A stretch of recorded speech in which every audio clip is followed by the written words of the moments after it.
Chapter 1. The Great Migration to America.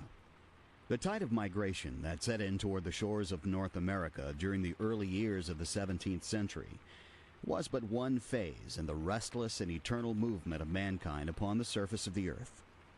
The ancient Greeks flung out their colonies in every direction, westward as far as Gaul, across the Mediterranean, and eastward into Asia Minor, perhaps to the very confines of India. The Romans, supported by their armies and their government, spread their dominion beyond the narrow lands of Italy, until it stretched from the heather of Scotland to the sands of Arabia.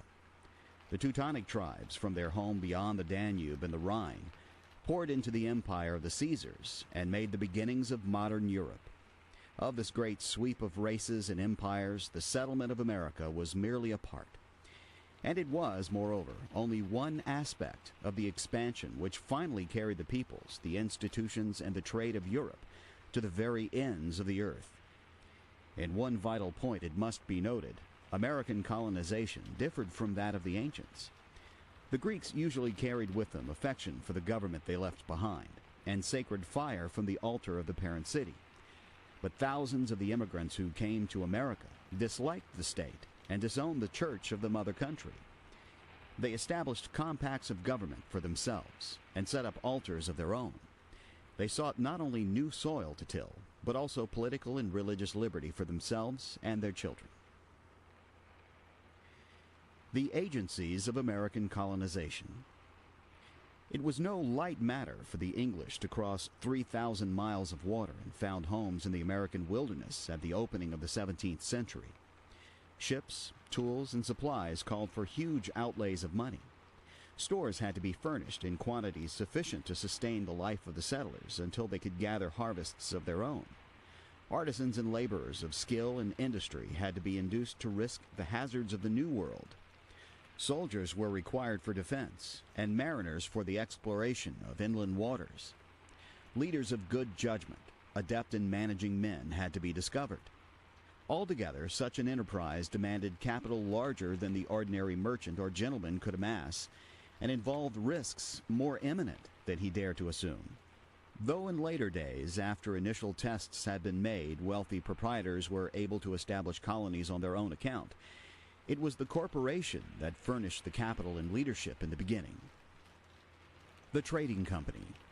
English pioneers in exploration found an instrument for colonization in companies of merchant adventurers, which had long been employed in carrying on commerce with foreign countries. Such a corporation was composed of many persons of different ranks of society, noblemen, merchants, and gentlemen, who banded together for a particular undertaking, each contributing a sum of money and sharing in the profits of the venture. It was organized under royal authority. It received its charter, its grant of land, and its trading privileges from the king, and carried on its operations under his supervision and control. The charter named all persons originally included in the corporation and gave them certain powers in the management of its affairs, including the right to admit new members. The company was in fact a little government set up by the king. When the members of the corporation remained in England, as in the case of the Virginia Company, they operated through agents sent to the colony. When they came over the seas themselves and settled in America, as in the case of Massachusetts, they became the direct government of the country they possessed. The stockholders in that instance became the voters and the governor, the chief magistrate. 4 of the 13 colonies in America owed their origins to the Trading Corporation. It was the London Company, created by King James I in 1606, that laid, during the following year, the foundations of Virginia at Jamestown. It was under the auspices of their West India Company, chartered in 1621, that the Dutch planted the settlements of the New Netherland in the valley of the Hudson. The founders of Massachusetts were Puritan leaders and men of affairs whom King Charles I incorporated in 1629 under the title, "The Governor and Company of the Massachusetts Bay in New England." In this case, the law did but incorporate a group drawn together by religious ties. "We must be knit together as one man," wrote John Winthrop, the first Puritan governor in America. Far to the south, on the banks of the Delaware River, A Swedish commercial company in 1638 made the beginnings of a settlement christened New Sweden. It was destined to pass under the rule of the Dutch, and finally under the rule of William Penn, as the proprietary colony of Delaware. In a certain sense, Georgia may be included among the company colonies. It was, however, originally conceived by the moving spirit James Oglethorpe as an asylum for poor men, especially those imprisoned for debt. To realize this humane purpose, he secured from King George II in 1732 a royal charter uniting several gentlemen, including himself, into one body politic incorporate, known as the Trustees for Establishing the Colony of Georgia in America. In the structure of their organization and their methods of government, the trustees did not differ materially from their regular companies created for trade and colonization.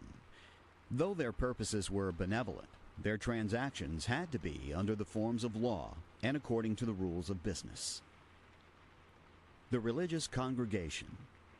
A second agency which figured largely in the settlement of America was the religious brotherhood or congregation of men and women brought together in the bonds of a common religious faith.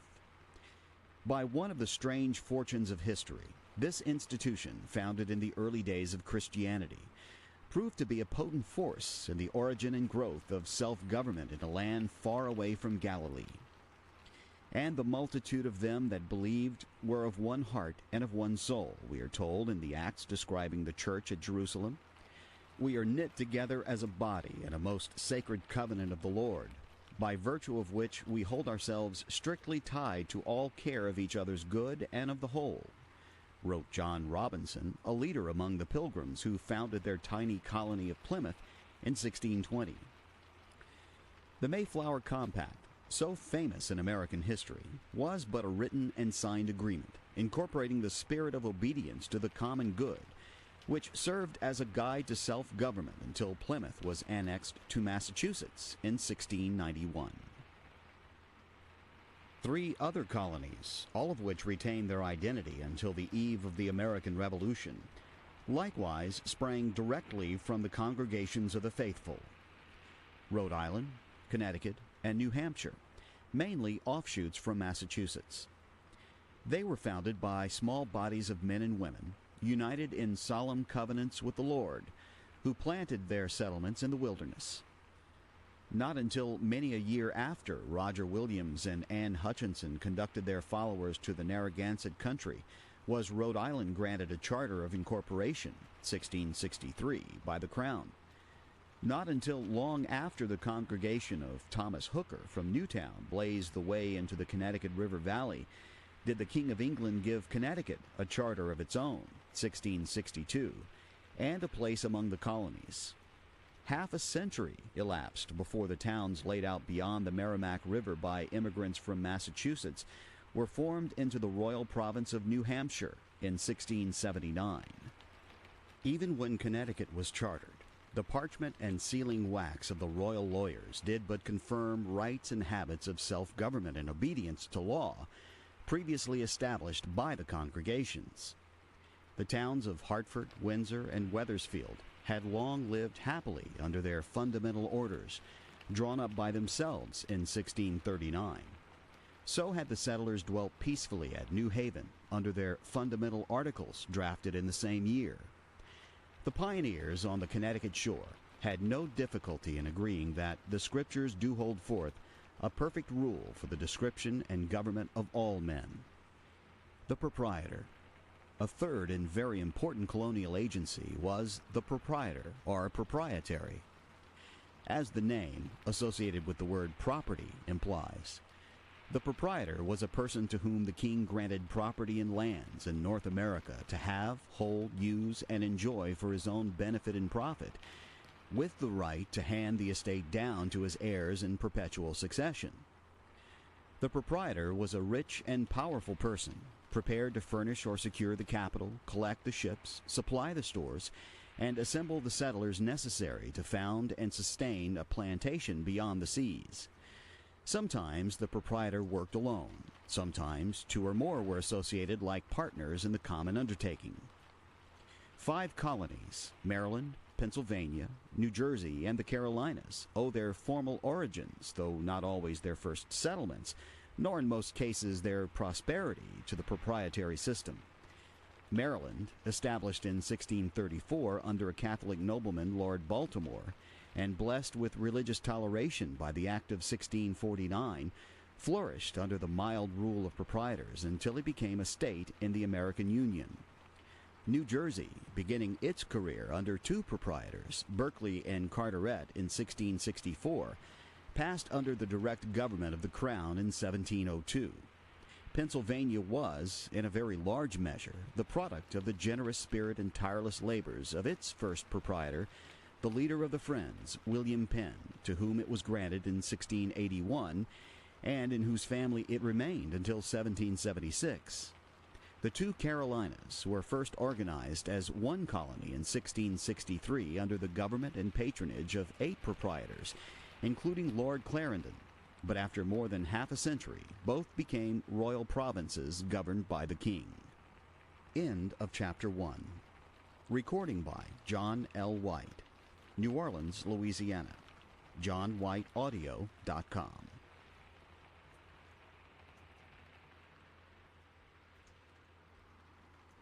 The colonial peoples. The English. In leadership and origin, the 13 colonies, excepting New York and Delaware, were English. During the early days of all, save these two, the main, if not the sole, current of immigration was from England. The colonists came from every walk of life. They were men, women, and children of all sorts and conditions. The major portion were yeomen, or small landowners, farm laborers, and artisans. With them were merchants and gentlemen who brought their stocks of goods or their fortunes to the New World. Scholars came from Oxford and Cambridge to preach the gospel or to teach. Now and then the son of an English nobleman left his baronial hall behind and cast his lot with America. The people represented every religious faith: members of the established Church of England, Puritans who had labored to reform that church, Separatists, Baptists, and Friends who had left it altogether, and Catholics who clung to the religion of their fathers. New England was almost purely English. During the years between 1629 and 1640, the period of arbitrary Stuart government, about 20,000 Puritans immigrated to America, settling in the colonies of the far north. Although minor additions were made from time to time, the greater portion of the New England people sprang from this original stock. Virginia, too, for a long time, drew nearly all her immigrants from England alone. Not until the eve of the Revolution did other nationalities, mainly the Scotch-Irish and Germans, rival the English in numbers. The populations of later English colonies, the Carolinas, New York, Pennsylvania, and Georgia, while receiving a steady stream of immigration from England, were constantly augmented by wanderers from the older settlements.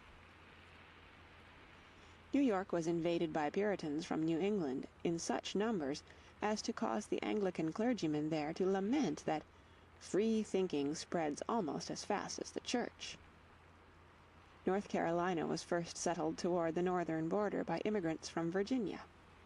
Some of the North Carolinians, particularly the Quakers, came all the way from New England, tarrying in Virginia only long enough to learn how little they were wanted in that Anglican colony. The Scotch-Irish. Next to the English in numbers and influence were the Scotch-Irish, Presbyterians in belief, English in tongue. Both religious and economic reasons sent them across the sea. Their Scotch ancestors, in the days of Cromwell, had settled in the north of Ireland, whence the native Irish had been driven by the conqueror's sword. There the Scotch flourished for many years, enjoying in peace their own form of religion and growing prosperous in the manufacture of fine linen and woolen cloth. Then the blow fell. Toward the end of the 17th century, their religious worship was put under the ban, and the export of their cloth was forbidden by the English Parliament. Within 2 decades, 20,000 Scotch-Irish left Ulster alone for America, and all during the 18th century the migration continued to be heavy. Although no exact record was kept, it is reckoned that the Scotch-Irish and the Scotch who came directly from Scotland composed 1/6 of the entire American population on the eve of the Revolution. These newcomers in America made their homes chiefly in New Jersey, Pennsylvania, Maryland, Virginia, and the Carolinas. Coming late upon the scene, they found much of the land immediately upon the seaboard already taken up. For this reason most of them became frontier people settling the interior and upland regions. There they cleared the land, laid out their small farms, and worked as sturdy yeomen on the soil, hardy, industrious, and independent in spirit, sharing neither the luxuries of the rich planters nor the easy life of the leisurely merchants. To their agriculture they added woolen and linen manufactures which, flourishing in the supple fingers of their tireless women, made heavy inroads upon the trade of the English merchants in the colonies. Of their labors a poet has sung: "O willing hands to toil, strong natures tuned to the harvest song and bound to the kindly soil, bold pioneers for the wilderness, defenders in the field." The Germans. Third among the colonists in order of numerical importance were the Germans. From the very beginning they appeared in colonial records. A number of the artisans and carpenters in the first Jamestown colony were of German descent. Peter Minuit, the famous governor of New Motherland, was a German from Wesel on the Rhine, and Jacob Leisler, leader of a popular uprising against the provincial administration of New York, was a German from Frankfurt on Main. The wholesale migration of Germans began with the founding of Pennsylvania. Penn was diligent in searching for thrifty farmers to cultivate his lands, and he made a special effort to attract peasants from the Rhine country. A great association, known as the Frankfurt Company, bought more than 20,000 acres from him, and in 1684 established a center at Germantown for the distribution of German immigrants. In Old New York, Rhinebeck on the Hudson became a similar center for distribution. All the way from Maine to Georgia, inducements were offered to the German farmers, and in nearly every colony were to be found, in time, German settlements.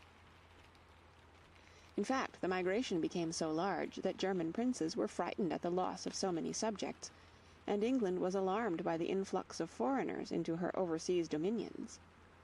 Yet nothing could stop the movement. By the end of the colonial period, the number of Germans had risen to more than 200,000. The majority of them were Protestants from the Rhine region and South Germany. Wars, religious controversies, oppression, and poverty drove them forth to America. Though most of them were farmers, there were also among them skilled artisans who contributed to the rapid growth of industries in Pennsylvania. Their iron, glass, paper, and woolen mills, dotted here and there among the thickly settled regions, added to the wealth and independence of the province. Unlike the Scotch-Irish, the Germans did not speak the language of the original colonists or mingle freely with them. They kept to themselves, built their own schools, founded their own newspapers, and published their own books. Their clannish habits often irritated their neighbors and led to occasional agitations against "foreigners." However, no serious collisions seem to have occurred, and in the days of the Revolution, German soldiers from Pennsylvania fought in the patriot armies side by side with soldiers from the English and Scotch-Irish sections. Other nationalities.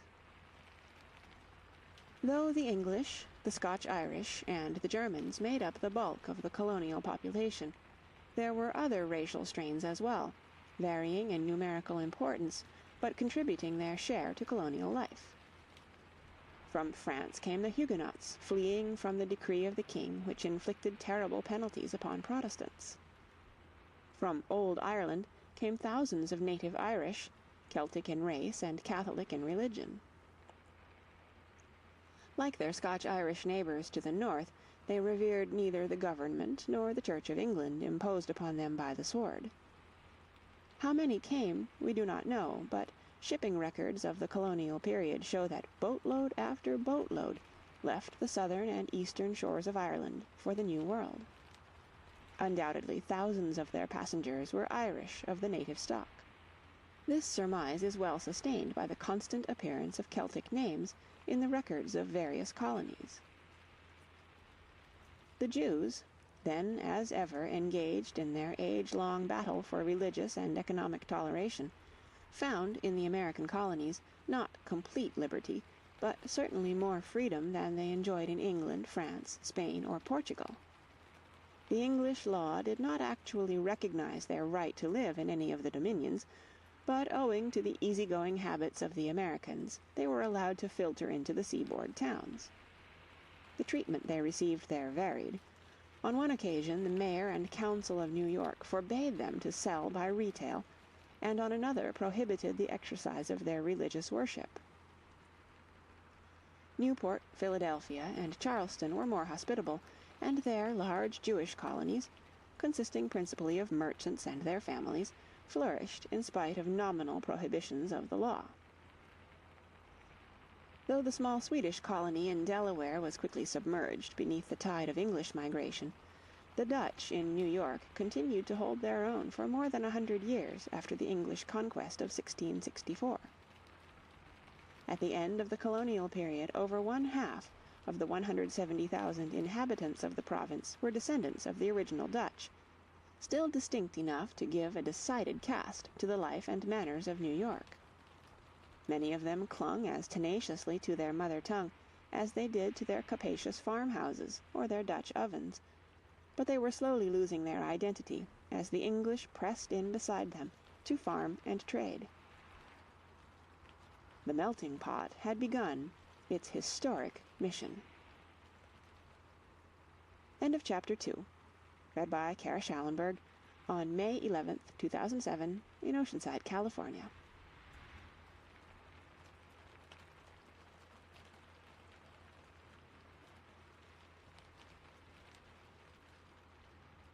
The process of colonization. Considered from one side, colonization, whatever the motives of the immigrants, was an economic matter. It involved the use of capital to pay for their passage, to sustain them on the voyage, and to start them on the way of production. Under this stern economic necessity, Puritans, Scotch-Irish, Germans, and all were alike laid. Immigrants who paid their own way.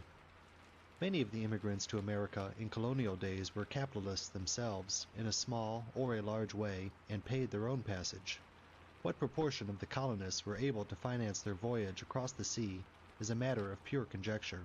Undoubtedly, a very considerable number could do so, for we can trace the family fortunes of many early settlers. Henry Cabot Lodge is authority for the statement that the settlers of New England were drawn from the country gentlemen, small farmers, and yeomanry of the mother country. Many of the immigrants were men of wealth, as the old lists show, and all of them, with few exceptions, were men of property and good standing. They did not belong to the classes from which immigration is usually supplied, for they all had a stake in the country they left behind. Though it would be interesting to know how accurate this statement is, or how applicable to the other colonies, no study has as yet been made to gratify that interest. For the present, it is an unsolved problem just how many of the colonists were able to bear the cost of their own transfer to the New World. Indentured servants. That at least tens of thousands of immigrants were unable to pay for their passage is established beyond the shadow of a doubt by the shipping records that have come down to us. The great barrier in the way of the poor who wanted to go to America was the cost of the sea voyage. To overcome this difficulty, a plan was worked out whereby ship owners and other persons of means furnished the passage money to immigrants in return for their promise, or bond, to work for a term of years to repay the sum advanced. This system was called indentured servitude. It is probable that the number of bondservants exceeded the original 20,000 Puritans, the yeomen, the Virginia gentlemen, and the Huguenots combined. All the way down the coast from Massachusetts to Georgia were to be found in the fields, kitchens, and workshops, men, women, and children, serving out terms of bondage, generally ranging from 5 to 7 years. In the proprietary colonies, the proportion of bondservants was very high. The Baltimores, Penns, Carterets, and other promoters anxiously sought for workers of every nationality to till their fields, for land without labor was worth no more than land in the moon. Hence the gates of the proprietary colonies were flung wide open. Every inducement was offered to immigrants in the form of cheap land, and special efforts were made to increase the population by importing servants. In Pennsylvania, it was not uncommon to find a master with 50 bondservants on his estate. It has been estimated that 2/3 of all immigrants into Pennsylvania, between the opening of the 18th century and the outbreak of the Revolution, were in bondage.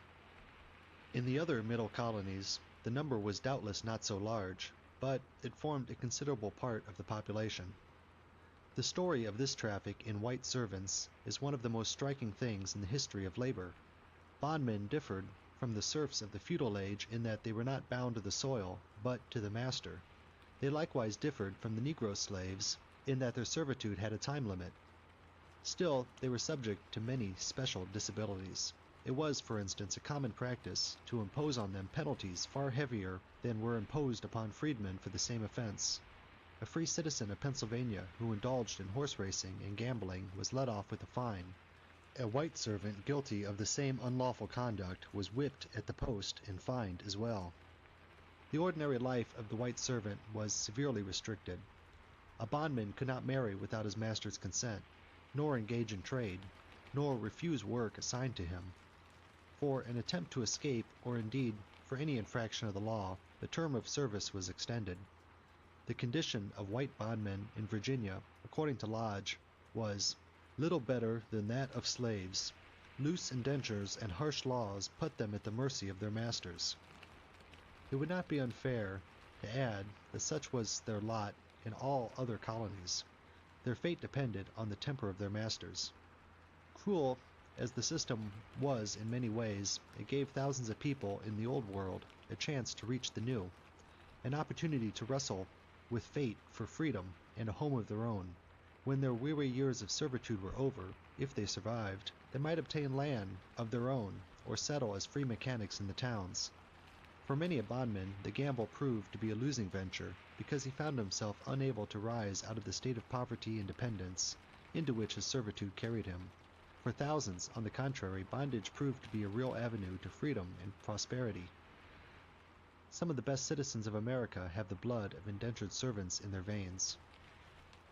The transported involuntary servitude. In their anxiety to secure settlers, the companies and proprietors having colonies in America either resorted to or connived at the practice of kidnapping men, women, and children from the streets of English cities.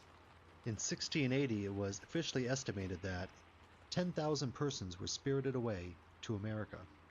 Many of the victims of the practice were young children, for the traffic in them was highly profitable. Orphans and dependents were sometimes disposed of in America by relatives unwilling to support them. In a single year, 1627, 1,500 children were shipped to Virginia. In this gruesome business there lurked many tragedies and very few romances. Parents were separated from their children and husbands from their wives. Hundreds of skilled artisans, carpenters, smiths, and weavers utterly disappeared as if swallowed up by death. A few thus dragged off to the New World to be sold into servitude for a term of 5 or 7 years later became prosperous and returned home with fortunes. In one case, a young man who was forcibly carried over the sea lived to make his way back to England and establish his claim to a peerage. Akin to the kidnapped, at least in economic position, were convicts deported to the colonies for life in lieu of fines and imprisonment.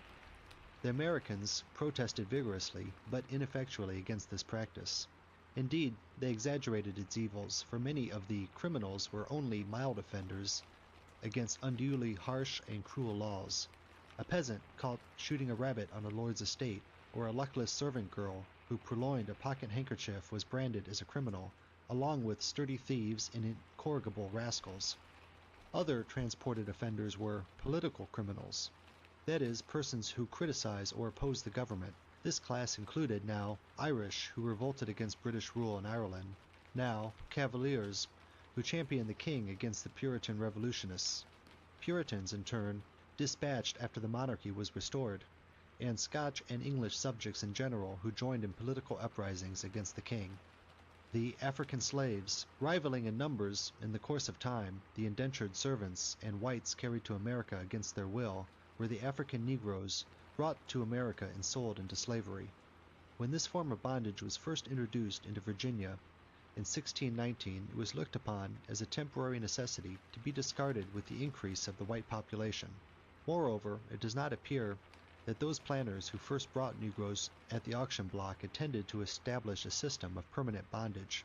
Only by a slow process did chattel slavery take firm root and become recognized as the leading source of the labor supply. In 1650, 30 years after the introduction of slavery, there were only 300 Africans in Virginia. The great increase in later years was due in no small measure to the inordinate zeal for profits that seized slave traders both in Old and in New England. Finding it relatively easy to secure Negroes in Africa, they crowded the southern ports with their vessels. The English Royal African Company sent to America annually between 1713 and 1743 from 5 to 10,000 slaves.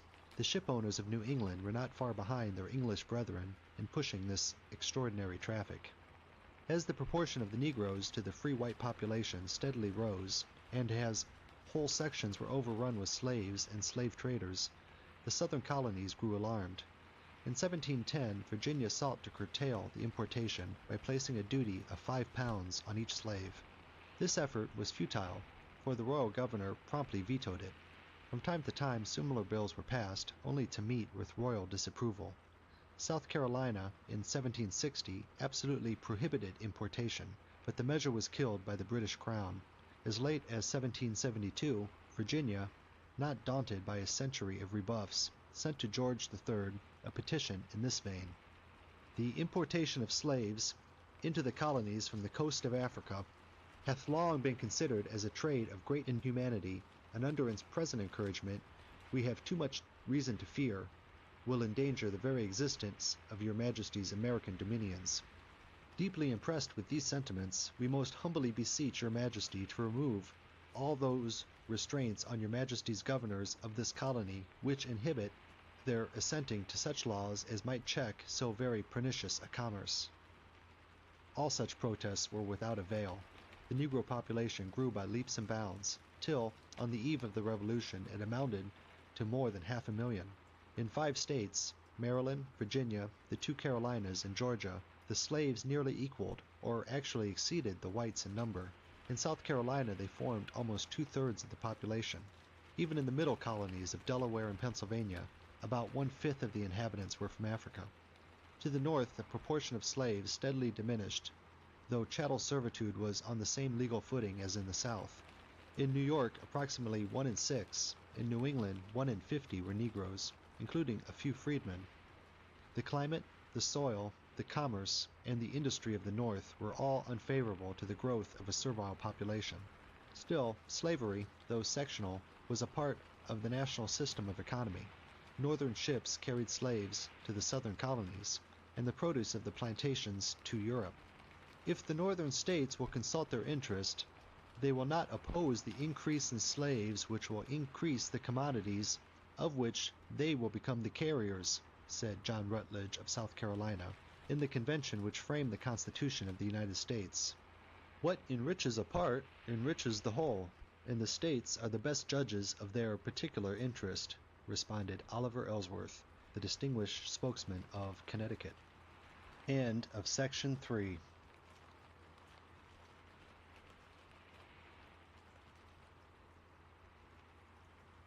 Chapter 2. Colonial Agriculture, Industry, and Commerce. The Land and the Westward Movement. The significance of land tenure. The way in which land may be acquired, held, divided among heirs, and bought and sold exercises a deep influence on the life and culture of a people. The feudal and aristocratic societies of Europe were founded on a system of landlordism, which was characterized by 2 distinct features. In the first place, the land was nearly all held in great estates, each owned by a single proprietor. In the second place, every estate was kept intact under the law of primogeniture, which, at the death of a lord, transferred all his landed property to his eldest son. This prevented the subdivision of estates and the growth of a large body of small farmers or freeholders owning their own land. It made a form of tenantry or servitude inevitable for the mass of those who labored on the land. It also enabled the landlords to maintain themselves in power as a governing class, and kept the tenants and laborers subject to their economic and political control. If land tenure was so significant in Europe, it was equally important in the development of America, where practically all the first immigrants were forced by circumstances to derive their livelihood from the soil. Experiments in common tillage. In the New World, with its broad extent of land awaiting the white man's plough, it was impossible to introduce in its entirety and over the whole area the system of lords and tenants that existed across the sea. So it happened that almost every kind of experiment in landed tenure, from communism to feudalism, was tried. In the early days of the Jamestown colony, the land, though owned by the London Company, was tilled in common by the settlers. No man had a separate plot of his own. The motto of the community was, labor and share alike. All were supposed to work in the fields and receive an equal share of the produce. At Plymouth, the Pilgrims attempted a similar experiment, laying out the fields in common and distributing the joint produce of their labor with rough equality among the workers. In both colonies the communistic experiments were failures. Angry at the lazy men in Jamestown who idled their time away and yet expected regular meals, Captain John Smith issued a manifesto. "Everyone that gathereth not every day as much as I do, the next day shall be set beyond the river and forever banished from the fort, and live there or starve." Even this terrible threat did not bring a change in production. Not until each man was given a plot of his own to till, not until each gathered the fruits of his own labor, did the colony prosper. In Plymouth, where the communal experiment lasted for 5 years, the results were similar to those in Virginia, and the system was given up for one of separate fields in which every person could set corn for his own particular. Some other New England towns, refusing to profit by the experience of their Plymouth neighbor, also made excursions into common ownership and labor, only to abandon the idea and go in for individual ownership of the land. By degrees it was seen that even the Lord's people could not carry the complicated communist legislation into perfect and wholesome practice. Feudal elements in the colonies. Quit-rents, manors, and plantations. At the other end of the scale were the feudal elements of land tenure found in the proprietary colonies, in the seaboard regions of the South, and to some extent in New York. The proprietor was in fact a powerful feudal lord, owning land granted to him by royal charter. He could retain any part of it for his personal use, or dispose of it all in large or small lots. While he generally kept for himself an estate of baronial proportions, it was impossible for him to manage directly any considerable part of the land in his dominion. Consequently, he either sold it in parcels for lump sums, or granted it to individuals on condition that they make to him an annual payment in money, known as quit-rent. In Maryland, the proprietor sometimes collected as high as £9,000, equal to about $500,000 today, in a single year from this source. In Pennsylvania, the quit-rents brought a handsome annual tribute into the exchequer of the Penn family. In the royal provinces, the King of England claimed all revenues collected in this form from the land, a sum amounting to £19,000 at the time of the Revolution. The quit-rent, really a feudal payment from freeholders, was thus a material source of income for the crown as well as for the proprietors. Wherever it was laid, however, it proved to be a burden, a source of constant irritation, and it became a formidable item in the long list of grievances which led to the American Revolution. Something still more like the feudal system of the Old World appeared in the numerous manors or the huge landed estates granted by the crown, the companies, or the proprietors. In the colony of Maryland alone there were 60 manors of 3,000 acres each, owned by wealthy men and tilled by tenants holding small plots under certain restrictions of tenure. In New York also there were many manors of wide extent, most of which originated in the days of the Dutch West India Company, when extensive concessions were made to patroons to induce them to bring over settlers. The Van Rensselaer, the Van Cortlandt, and the Livingston manors were so large and populous that each was entitled to send a representative to the provincial legislature. The tenants on the New England manors were in somewhat the same position as serfs on old European estates. They were bound to pay the owner a rent in money and kind, they ground their grain at his mill, and they were subject to his judicial power because he held court and meted out justice, in some instances extending to capital punishment. The manors of New York or Maryland were, however, of slight consequence as compared with the vast plantations of the southern seaboard, huge estates, far wider in expanse than many a European barony, and tilled by slaves more servile than any feudal tenants. It must not be forgotten that this system of land tenure became the dominant feature of a large section and gave a decided bent to the economic and political life of America. The small freehold. In the upland regions of the South, however, and throughout most of the North, the drift was against all forms of servitude and tenantry and in the direction of the freehold, that is, the small farm owned outright and tilled by the possessor and his family. This was favored by natural circumstances and the spirit of the immigrants. For one thing, the abundance of land and the scarcity of labor made it impossible for the companies, the proprietors, or the crown, to develop over the whole continent a network of vast estates. In many sections, particularly in New England, the climate, the stony soil, the hills, and the narrow valleys conspired to keep the farms within a moderate compass. For another thing, the English, Scotch-Irish, and German peasants, even if they had been tenants in the Old World, did not propose to accept permanent dependency of any kind in the New. If they could not get freeholds, they would not settle at all. Thus they forced proprietors and companies to bid for their enterprise by selling land in small lots. So it happened that the freehold of modest proportions became the cherished unit of American farmers. The people who tilled the farms were drawn from every quarter of Western Europe, but the freehold system gave a uniform cast to their economic and social life in America. Social effects of land tenure. Land tenure and the process of Western settlement thus developed two distinct types of people engaged in the same pursuit, agriculture. They had a common tie in that they both cultivated the soil and possessed the local interest and independence which arise from that occupation. Their methods and their culture, however, differed widely. The southern planter, on his broad acres tilled by slaves, resembled the English landlord on his estates more than he did the colonial farmer who labored with his own hands in the fields and forests. He sold his rice and tobacco in large amounts directly to English factors, who took his entire crop in exchange for goods and cash. His fine clothes, silverware, china, and cutlery he bought in English markets. Loving the ripe old culture of the mother country, he often sent his sons to Oxford or Cambridge for their education.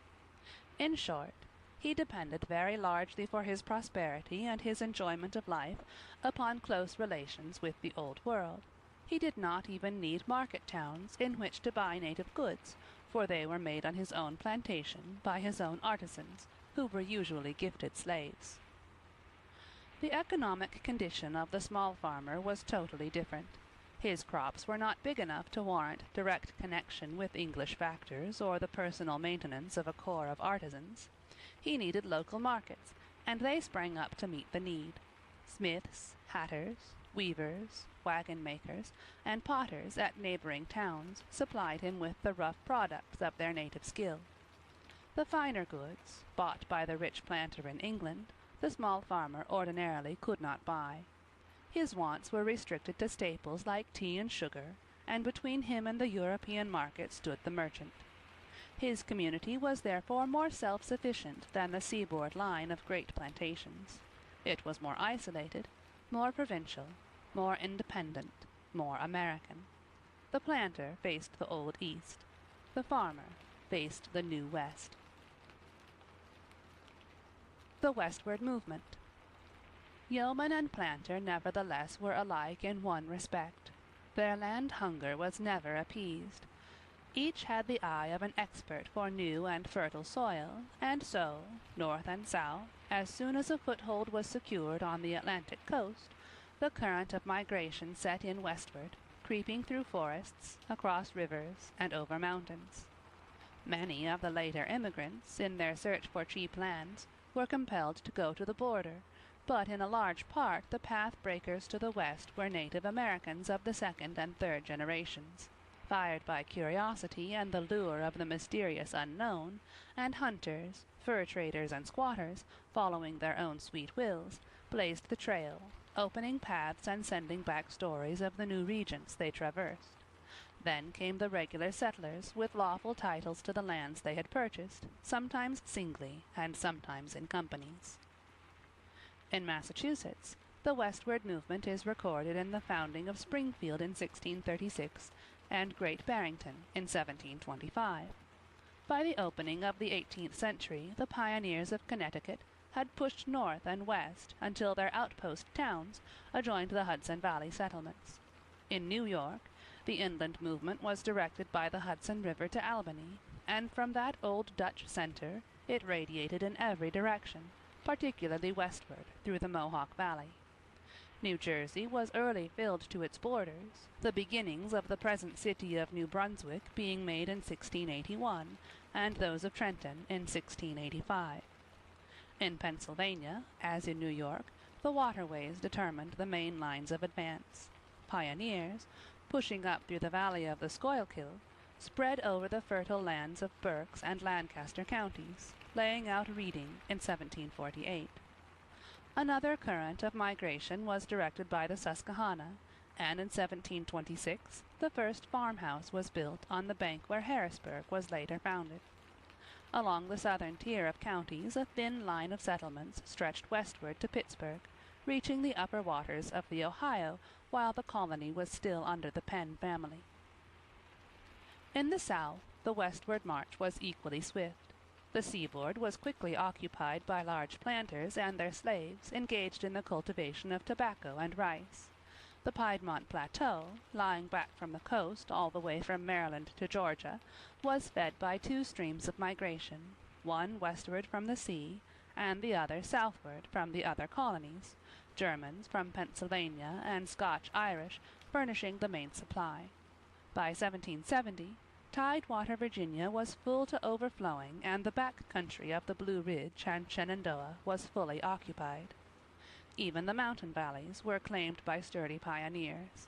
Before the Declaration of Independence, the oncoming tide of home-seekers had reached the crest of the Alleghanies. Beyond the mountains, pioneers had already ventured, harbingers of an invasion that was about to break in upon Kentucky and Tennessee.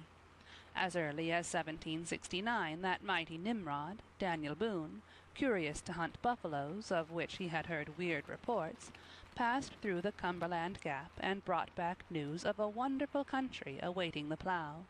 A hint was sufficient. Singly, in pairs, and in groups, settlers followed the trail he had blazed.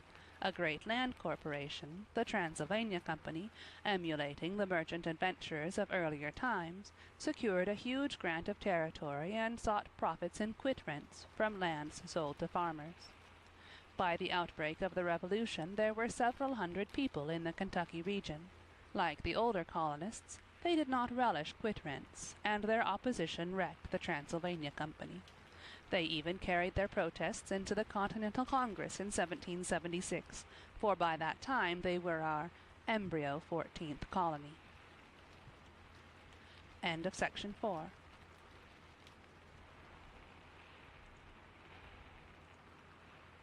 Part 5. Industrial and Commercial Development. Though the labor of the colonists was mainly spent in farming, there was a steady growth in industrial and commercial pursuits. Most of the staple industries of today, not omitting iron and textiles, have their beginnings in colonial times. Manufacturing and trade soon gave rise to towns which enjoyed an importance all out of proportion to their numbers. The great centers of commerce and finance on the seaboard originated in the days when the King of England was lord of these dominions. Illustration: domestic industry, dipping tallow candles. Textile manufacturing as a domestic industry. Colonial women, in addition to sharing every hardship of pioneering, often the heavy labor of the open field, developed in the course of time a national industry which was almost exclusively their own. Wool and flax were raised in abundance in the North and the South. Every farmhouse, says Coman, the economic historian, was a workshop where the women spun and wove the serges, kerseys, and linsey-woolseys which served for the common wear. By the close of the 17th century, New England manufactured cloth in sufficient quantities to export it to the southern colonies and to the West Indies. As the industry developed, mills were erected for the more difficult process of dyeing, weaving, and fulling, but carding and spinning continued to be done in the home. The Dutch of New Netherland, the Swedes of Delaware, and the Scotch-Irish of the interior were not one whit behind their Yankee neighbors. The importance of this enterprise to British economic life can hardly be overestimated.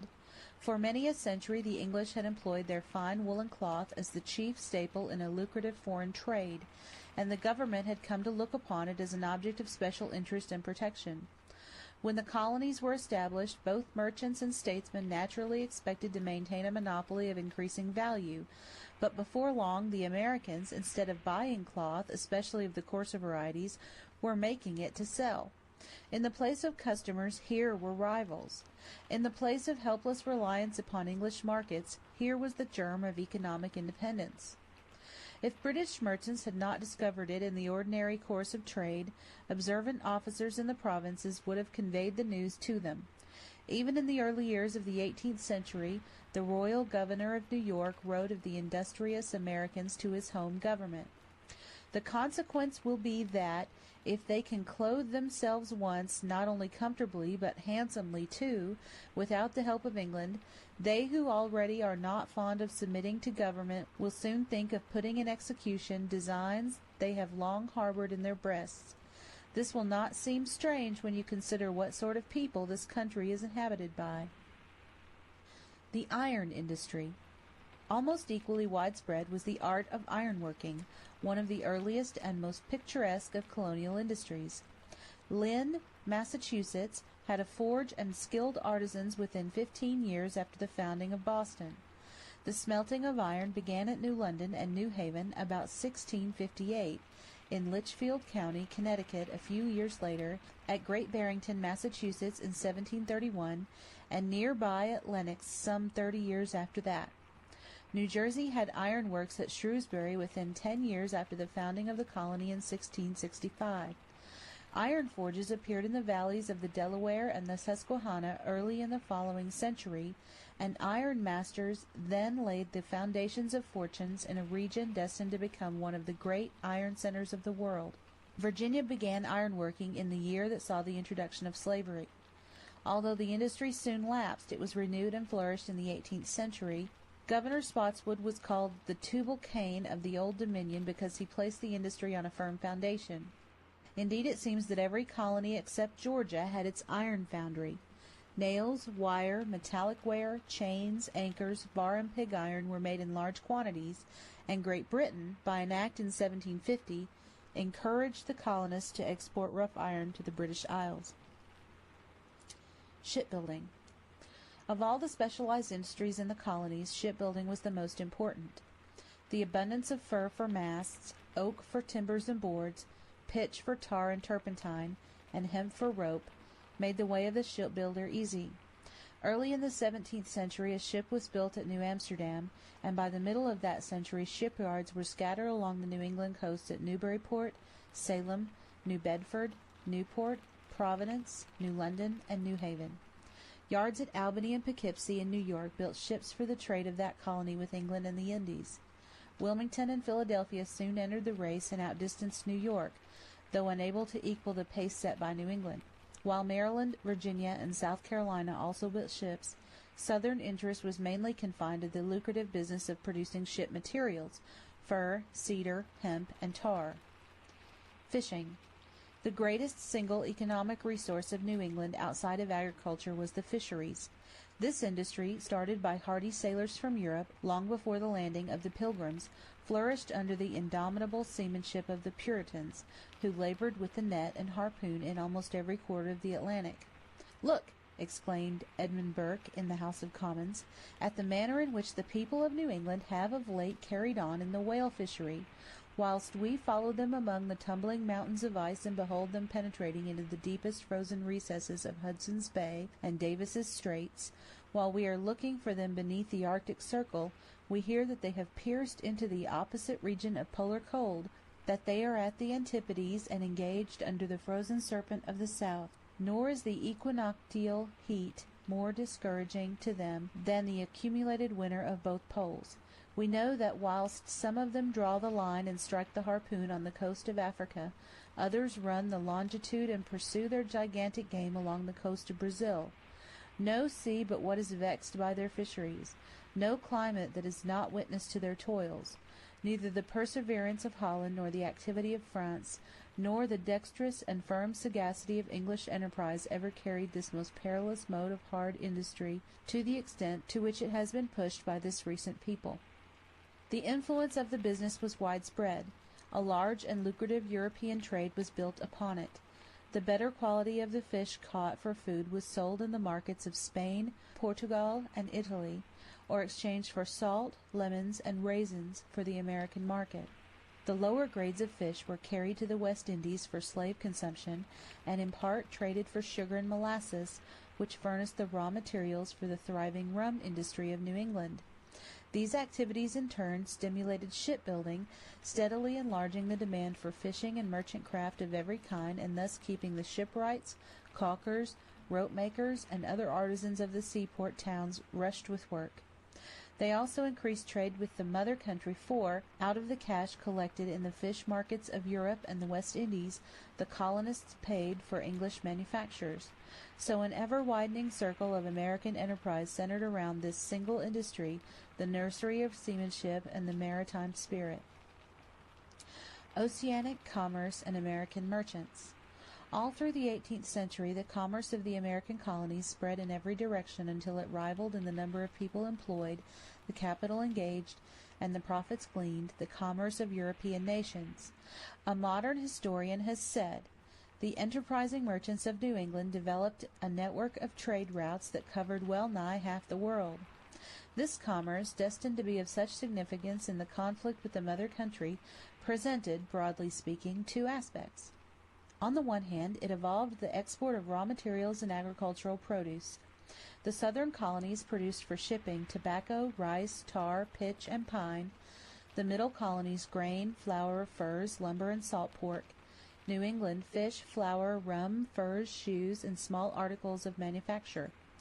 The variety of products was in fact astounding. A sarcastic writer, while sneering at the idea of an American Union, once remarked of colonial trade, "What sort of dish will you make? New England will throw in fish and onions, the Middle States flaxseed and flour, Maryland and Virginia will add tobacco, North Carolina pitch, tar, and turpentine, South Carolina rice and indigo, and Georgia will sprinkle the whole composition with sawdust. Such an absurd jumble will you make if you attempt to form a union among such discordant materials as the 13 British provinces." On the other side, American commerce involved the import trade, consisting principally of English and continental manufactures, tea, and India goods.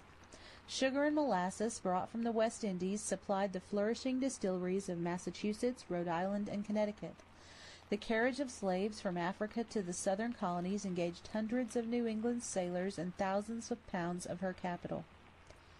The disposition of imported goods in the colonies, though in part controlled by English factors located in America, employed also a large and important body of American merchants, like the Willings and Morrises of Philadelphia, the Amorys, Hancocks, and Faneuils of Boston, and the Livingstons and Lowes of New York. In their zeal and enterprise they were worthy rivals of their English competitors, so celebrated for world-wide commercial operations. Though fully aware of the advantages they enjoyed in British markets and under the protection of the British Navy, the American merchants were high-spirited and meddlesome, ready to contend with royal officers in order to shield American interests against outside interference. Illustration: the Dutch West India Warehouse in New Amsterdam, New York City. Measured against the immense business of modern times, colonial commerce seems perhaps trivial. That, however, is not the test of its significance. It must be considered in relation to the growth of English colonial trade in its entirety, a relation which can be shown by a few startling figures. The whole export trade of England, including that to the colonies, was in 1704 £6,509,000 sterling. On the eve of the American Revolution, namely in 1772, English exports to the American colonies alone amounted to £6,024,000 sterling. In other words, almost as much as the whole foreign business of England 2 generations before. At the first date, colonial trade was but 1/12 of the English export business. At the second date, it was considerably more than 1/3. In 1704, Pennsylvania bought, in English markets, goods to the value of £11,459 sterling. In 1772, the purchases of the same colony amounted to £507,909 sterling. In short, Pennsylvania imports increased 50 times within 68 years, amounting in 1772 to almost the entire export trade of England to the colonies at the opening of the century. The American colonies were indeed a great source of wealth to English merchants. Intercolonial commerce. Although the bad roads of colonial times made overland transportation difficult and costly, the many rivers and harbors along the coast favored a lively waterborne trade among the colonies. The Connecticut, Hudson, Delaware, and Susquehanna rivers in the north, and the many smaller rivers in the south, made it possible for goods to be brought from and carried to the interior regions in little sailing vessels with comparative ease. Sloops laden with manufactures, domestic and foreign, collected at some city like Providence, New York, or Philadelphia, skirted the coasts, visited small ports, and sailed up the navigable rivers to trade with local merchants who had, for exchange, the raw materials which they had gathered in from neighboring farms. Larger ships carried the grain, livestock, cloth, and hardware of New England to the southern colonies, where they were traded for tobacco, leather, tar, and ship timber. From the harbors along the Connecticut shores there were frequent sailings down through Long Island Sound to Maryland, Virginia, and the distant Carolinas. Growth of towns. In connection with this thriving trade and industry, there grew up along the coast a number of prosperous commercial centers which were soon reckoned among the first commercial towns of the whole British Empire, comparing favorably in numbers and wealth with such ports as Liverpool and Bristol. The statistical records of that time are mainly guesses, but we know that Philadelphia stood first in size among these towns. Serving as the port of entry for Pennsylvania, Delaware, and western Jersey, it had drawn within its borders, just before the Revolution, about 25,000 inhabitants. Boston was second in rank, with somewhat more than 20,000 people. New York, the commercial capital of Connecticut and Old East Jersey, was slightly smaller than Boston, but growing at a steady rate. The fourth town in size was Charleston, South Carolina, with about 10,000 inhabitants. Newport, in Rhode Island, a center of rum manufacture and shipping, stood fifth, with a population of about 7,000. Baltimore and Norfolk were counted as considerable towns. In the interior, Hartford in Connecticut, Lancaster and York in Pennsylvania, and Albany in New York, with growing populations and increasing trade, gave prophecy of an urban America away from the seaboard. The other towns were straggling villages. Williamsburg, Virginia, for example, had about 200 houses, in which dealt a dozen families of the gentry and a few score of tradesmen. Inland county seats often consisted of nothing more than a log courthouse, a prison, and one wretched inn to house judges, lawyers, and litigants during the sessions of the court. The leading towns exercised an influence on colonial opinion all out of proportion to their population. They were the centers of wealth, for one thing, of the press and political activity, for another. Merchants and artisans could readily take concerted action on public questions arising from their commercial operations. The towns were also centers for news, gossip, religious controversy, and political discussion. In the marketplaces, the farmers from the countryside learned of British policies and laws, and so, mingling with the townsmen, were drawn into the main currents of opinion which set in toward colonial nationalism and independence. References: J. Bishop, History of American Manufacturers, 2 volumes. E. L. Bogart, Economic History of the United States. P. A. Bruce, Economic History of Virginia, 2 volumes. E. Semple, American History and its Geographical Conditions. W. Whedon, Economic and Social History of New England, 2 volumes. Questions. Number 1. Is land in your community parceled out into small farms? Contrast the system in your community with the feudal system of land tenure. Number 2. Are any things owned and used in common in your community? Why did common tillage fail in colonial times? Number 3. Describe the elements akin to feudalism which were introduced in the colonies. Number 4. Explain the success of freehold tillage. Number 5. Compare the life of the planter with that of the farmer. Number 6. How far had the western frontier advanced by 1776? Number 7. What colonial industry was mainly developed by women? Why was it very important to both the Americans and to the English? Number 8. What were the centers for ironworking? Shipbuilding? Number 9. Explain how the fisheries affected many branches of trade and industry.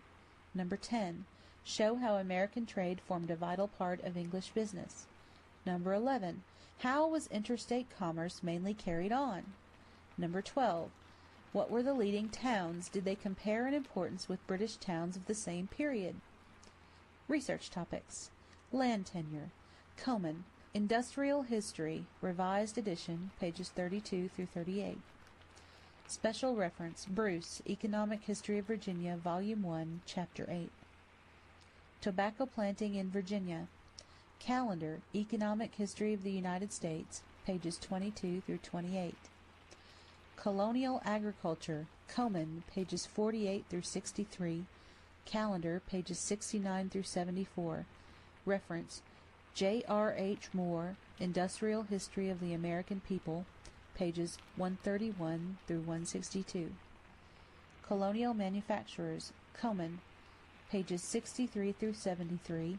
Calendar, pages 29 through 44. Special reference, Whedon, Economic and Social History of New England. Colonial Commerce, Coman, pages 73 through 85.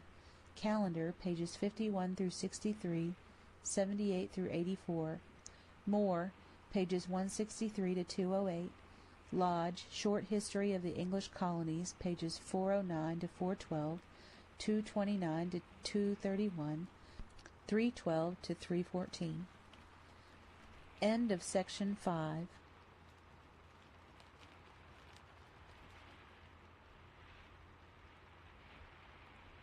Social and political progress.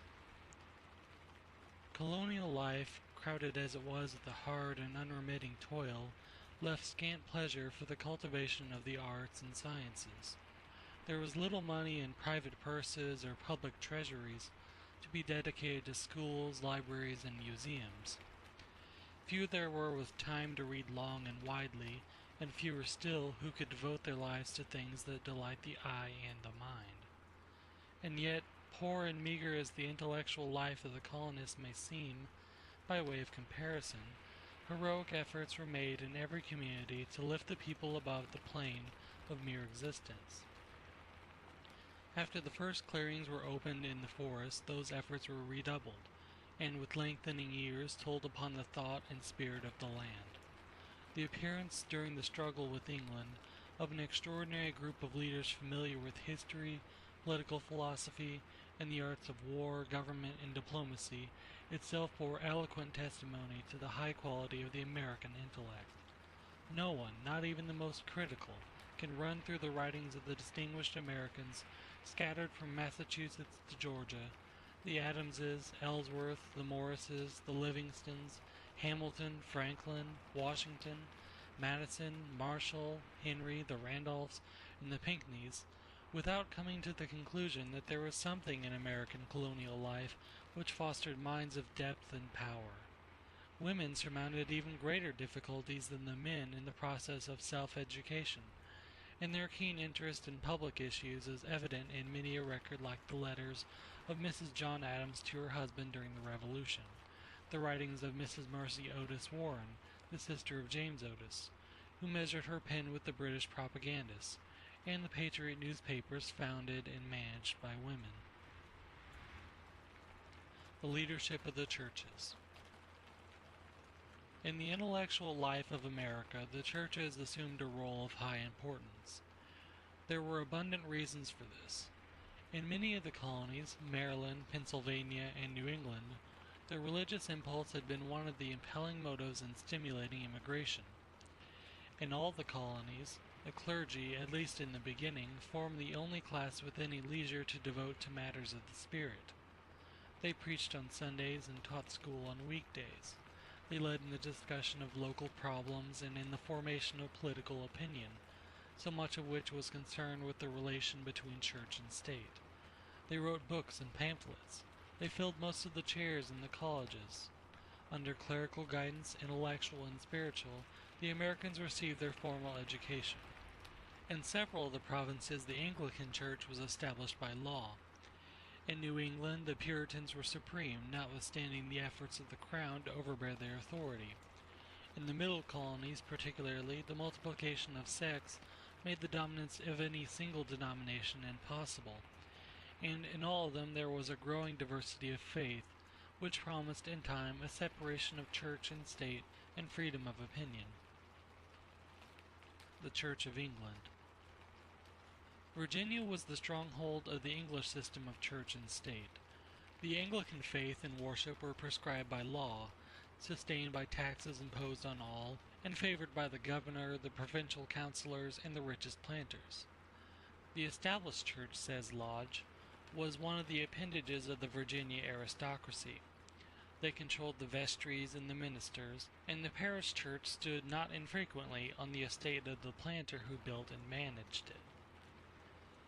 As in England, Catholic and Protestant dissenters were at first laid under heavy disabilities.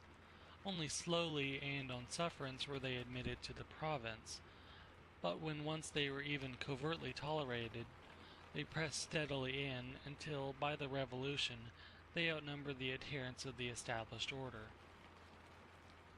The church was also sanctioned by law and supported by taxes in the Carolinas after 1704, and in Georgia after that colony passed directly under the crown in 1754. This in spite of the fact that the majority of the inhabitants were dissenters. Against the protests of the Catholics it was likewise established in Maryland. In New York, too, notwithstanding the resistance of the Dutch, the established church was fostered by the provincial officials, and the Anglicans, embracing about 1/15 of the population, exerted an influence all out of proportion to their numbers. Many factors helped to enhance the power of the English church in the colonies. It was supported by the British government and the official class sent out to the provinces. Its bishops and archbishops in England were appointed by the king, and its faith and service were set forth by acts of parliament. Having its seat of power in the English monarchy, it could hold its clergy and missionaries loyal to the crown, and so counteract to some extent the independent spirit that was growing up in America. The church, always a strong bulwark of the state, therefore had a political role to play here as in England. Able bishops and far-seeing leaders firmly grasped this fact about the middle of the 18th century and redoubled their efforts to augment the influence of the church in provincial affairs. Unhappily for their plans, they failed to calculate in advance the effect of the methods upon dissenting Protestants, who still cherished memories of bitter religious conflicts in the mother country. Puritanism in New England. If the established faith made for imperial unity, the same could not be said of Puritanism. The Plymouth Pilgrims had cast off all allegiance to the Anglican Church and established a separate and independent congregation before they came to America. The Puritans, essaying at the first task of reformers, within the church, soon after their arrival in Massachusetts, likewise flung off their yoke of union with the Anglicans. In each town a separate congregation was organized, the male members choosing the pastor, the teachers, and the other officers. They also composed the voters in the town meeting, where secular matters were determined. The union of church and government was thus complete, and uniformity of faith and life prescribed by law and enforced by civil authorities. But this worked for local autonomy instead of imperial unity. The clergy became a powerful class, dominant through their learning and their fearful denunciations of the faithless. They wrote the books for the people to read, the famous Cotton Mather having 383 books and pamphlets to his credit. In cooperation with the civil officers, they enforced a strict observance of the Puritan Sabbath, a day of rest that began at 6 o'clock on Saturday evening and lasted until sunset on Sunday. All work, all trading, all amusement, and all worldly conversation were absolutely prohibited during those hours. A thoughtless maidservant who, for some earthly reason, smiled in church, was in danger of being banished as a vagabond. Robert Pike, a devout Puritan, thinking the sun had gone to rest, ventured forth on horseback one Sunday evening, and was luckless enough to have a ray of light strike him through a rift in the clouds. The next day he was brought into court and fined for his, quote, ungodly conduct, unquote. With persons accused of witchcraft, the Puritans were still more ruthless. When a mania of persecution swept over Massachusetts in 1692, 18 people were hanged, 1 was pressed to death, many suffered imprisonment, and 2 died in jail. Just about this time, however, there came a break in the uniformity of Puritan rule. The Crown and Church in England had long looked upon it with disfavor, and in 1684 King Charles II annulled the old charter of the Massachusetts Bay Company. A new document issued 7 years later wrested from the Puritans of the colony the right to elect their own governor, and reserved the power of appointment to the king. It also abolished the rule limiting the suffrage to church members, substituting for it a simple property qualification. Thus, a royal governor and an official family, certain to be Episcopalian in faith and monarchist in sympathies, were forced upon Massachusetts, and members of all religious denominations, if they had the required amount of property, were permitted to take part in the elections. By this act in the name of the Crown, the Puritan monopoly was broken down in Massachusetts, and that province was brought into line with Connecticut, Rhode Island, and New Hampshire, where property, not religious faith, was the test for the suffrage. Growth of religious toleration. Though neither the Anglicans of Virginia nor the Puritans of Massachusetts believed in toleration for other denominations, that principle is strictly applied in Rhode Island. There, under the leadership of Roger Williams, liberty in matters of conscience was established in the beginning. Maryland, by granting in 1649 freedom to those who professed to believe in Jesus Christ, opened its gates to all Christians, and Pennsylvania, true to the tenets of the Friends, gave freedom of conscience to those, quote, who confess and acknowledge the one almighty and eternal God to be the creator, upholder, and ruler of the world, end quote. By one circumstance or another, the middle colonies were thus early characterized by diversity rather than uniformity of opinion. Dutch Protestants, Huguenots, Quakers, Baptists, Presbyterians, New Lights, Moravians, Lutherans, Catholics, and other denominations became too strongly entrenched and too widely scattered to permit any one of them to rule, if it had desired to do so. There were communities, and indeed whole sections, where one or another church prevailed, but in no colony was a legislature steadily controlled by a single group. Toleration encouraged diversity, and diversity in turn worked for greater toleration. The government and faith of the dissenting denominations conspired with economic and political tendencies to draw America away from the English state. Presbyterians, Quakers, Baptists, and Puritans had no hierarchy of bishops and archbishops to bind them to the seat of power in London. Neither did they look to that metropolis for guidance in interpreting articles of faith. Local self-government in matters ecclesiastical helped to train them for local self-government in matters political. The spirit of independence which led dissenters to revolt in the Old World, nourished as it was amid favorable circumstances in the New World, made them all the more zealous in their defense of every right against authority imposed from without. End of chapter 6.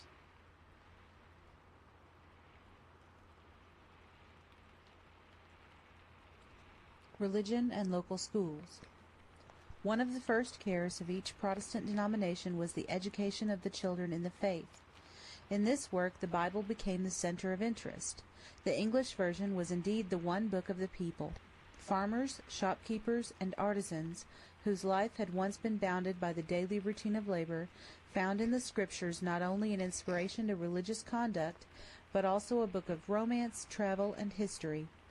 Quote, "Legend and annal," end quote, says John Richard Green, quote, "war song and psalm, state roll and biography, the mighty voices of prophets, the parables of evangelists, stories of mission journeys, of perils by sea and among the heathen, philosophic arguments, apocalyptic visions, all were flung broadcast over minds unoccupied for the most part by any rival learning.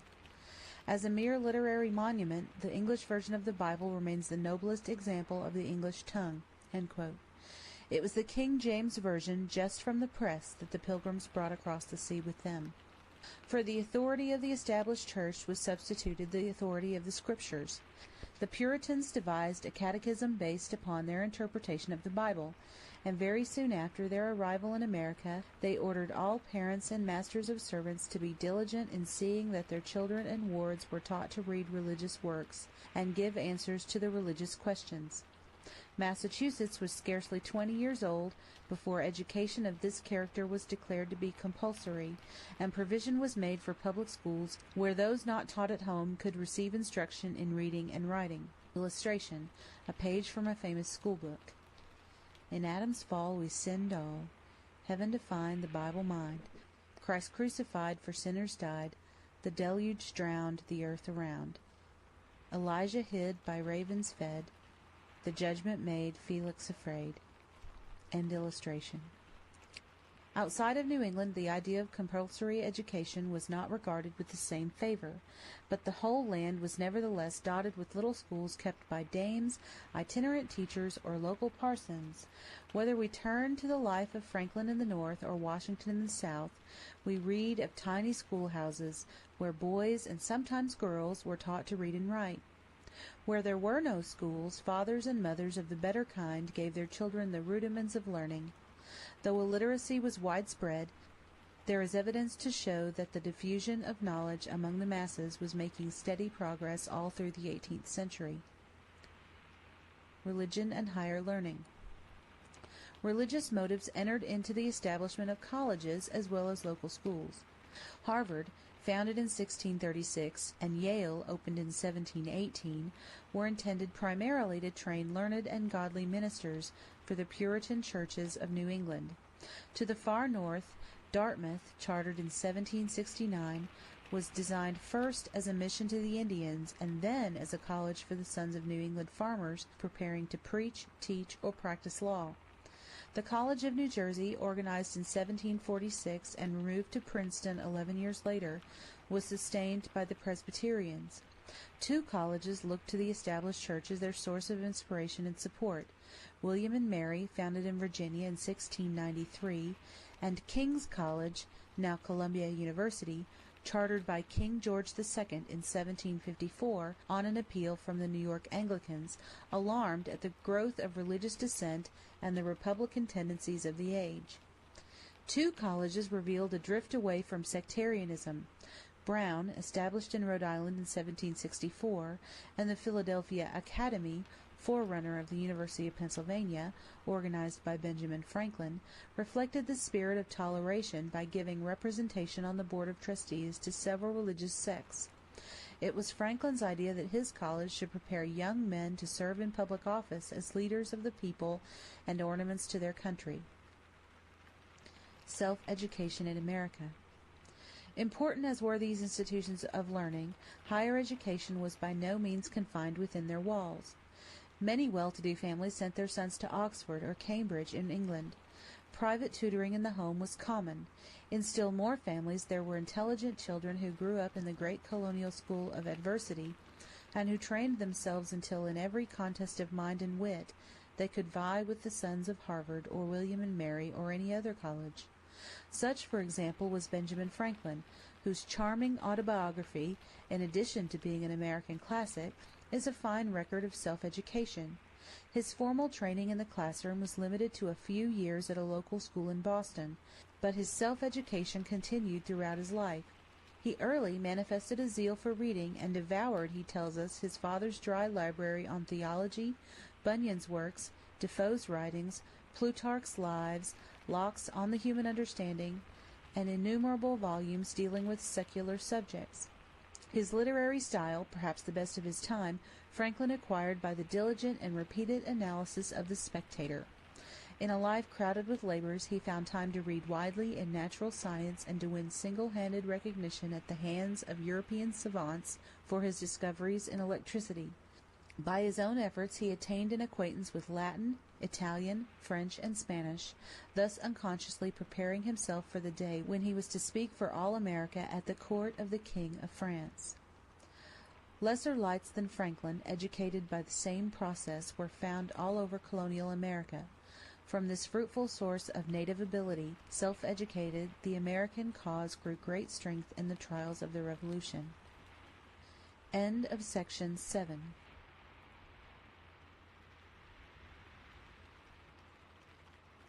Chapter 8. The Colonial Press. The Rise of the Newspaper. The evolution of American democracy into a government by public opinion, enlightened by the open discussion of political questions, was in no small measure aided by a free press. That, too, like education, was a matter of slow growth. A printing press was brought to Massachusetts in 1639, but it was put in charge of an official censor and limited to the publication of religious works. 40 years elapsed before the first newspaper appeared, bearing the curious title Public Occurrences Both Foreign and Domestic, and it had not been running very long before the government of Massachusetts suppressed it for discussing a political question.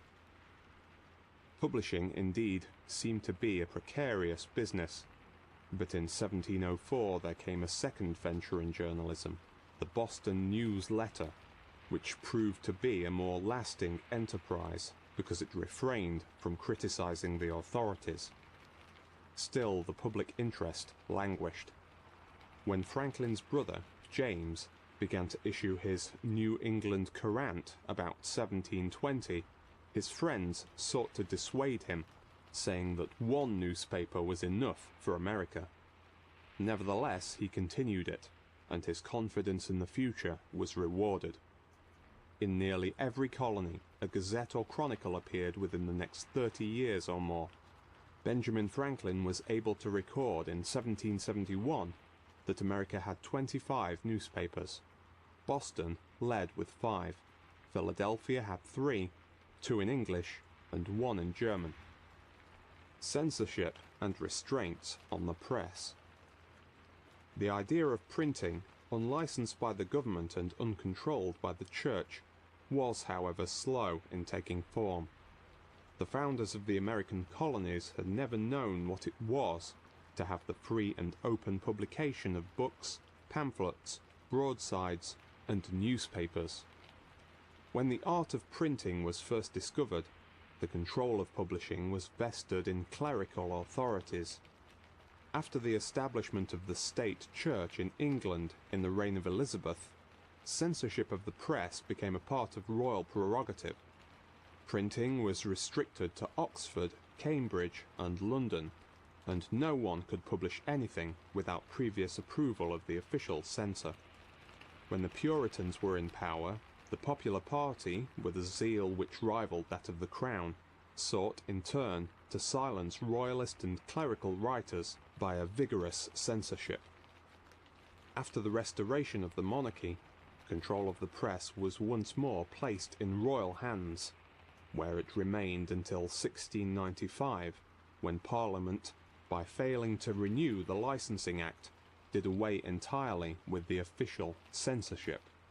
By that time, political parties were so powerful and so active, and printing presses were so numerous, that official review of all published matter became a sheer impossibility. In America, likewise, some troublesome questions arose in connection with freedom of the press. The Puritans of Massachusetts were no less anxious than King Charles or the Archbishop of London to shut out from the prying eyes of the people all literature not meet for them to read, and so they established a system of official licensing for presses, which lasted until 1755.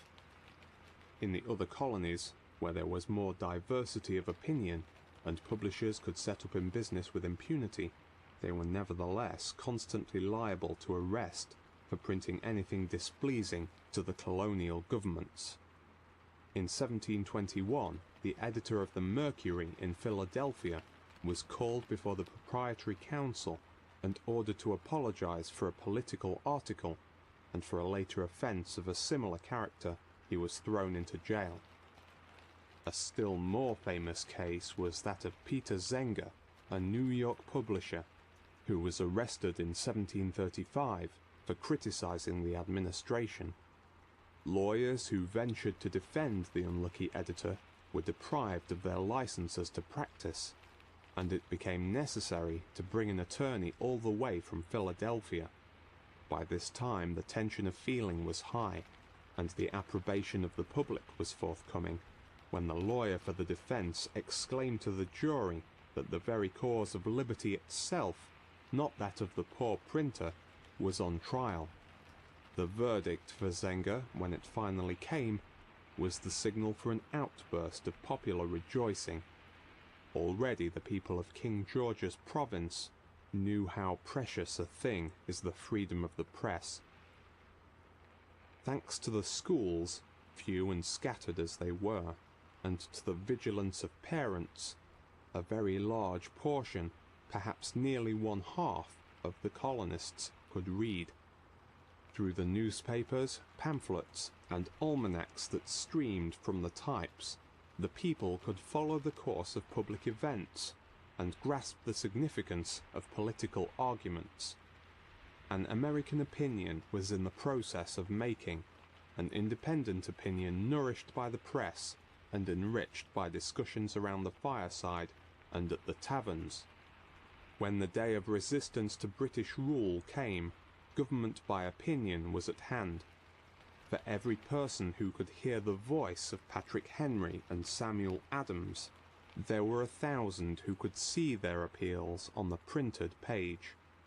Men who had spelled out their letters while poring over Franklin's Poor Richard's Almanac lived to read Thomas Paine's thrilling call to arms. End of Chapter 8.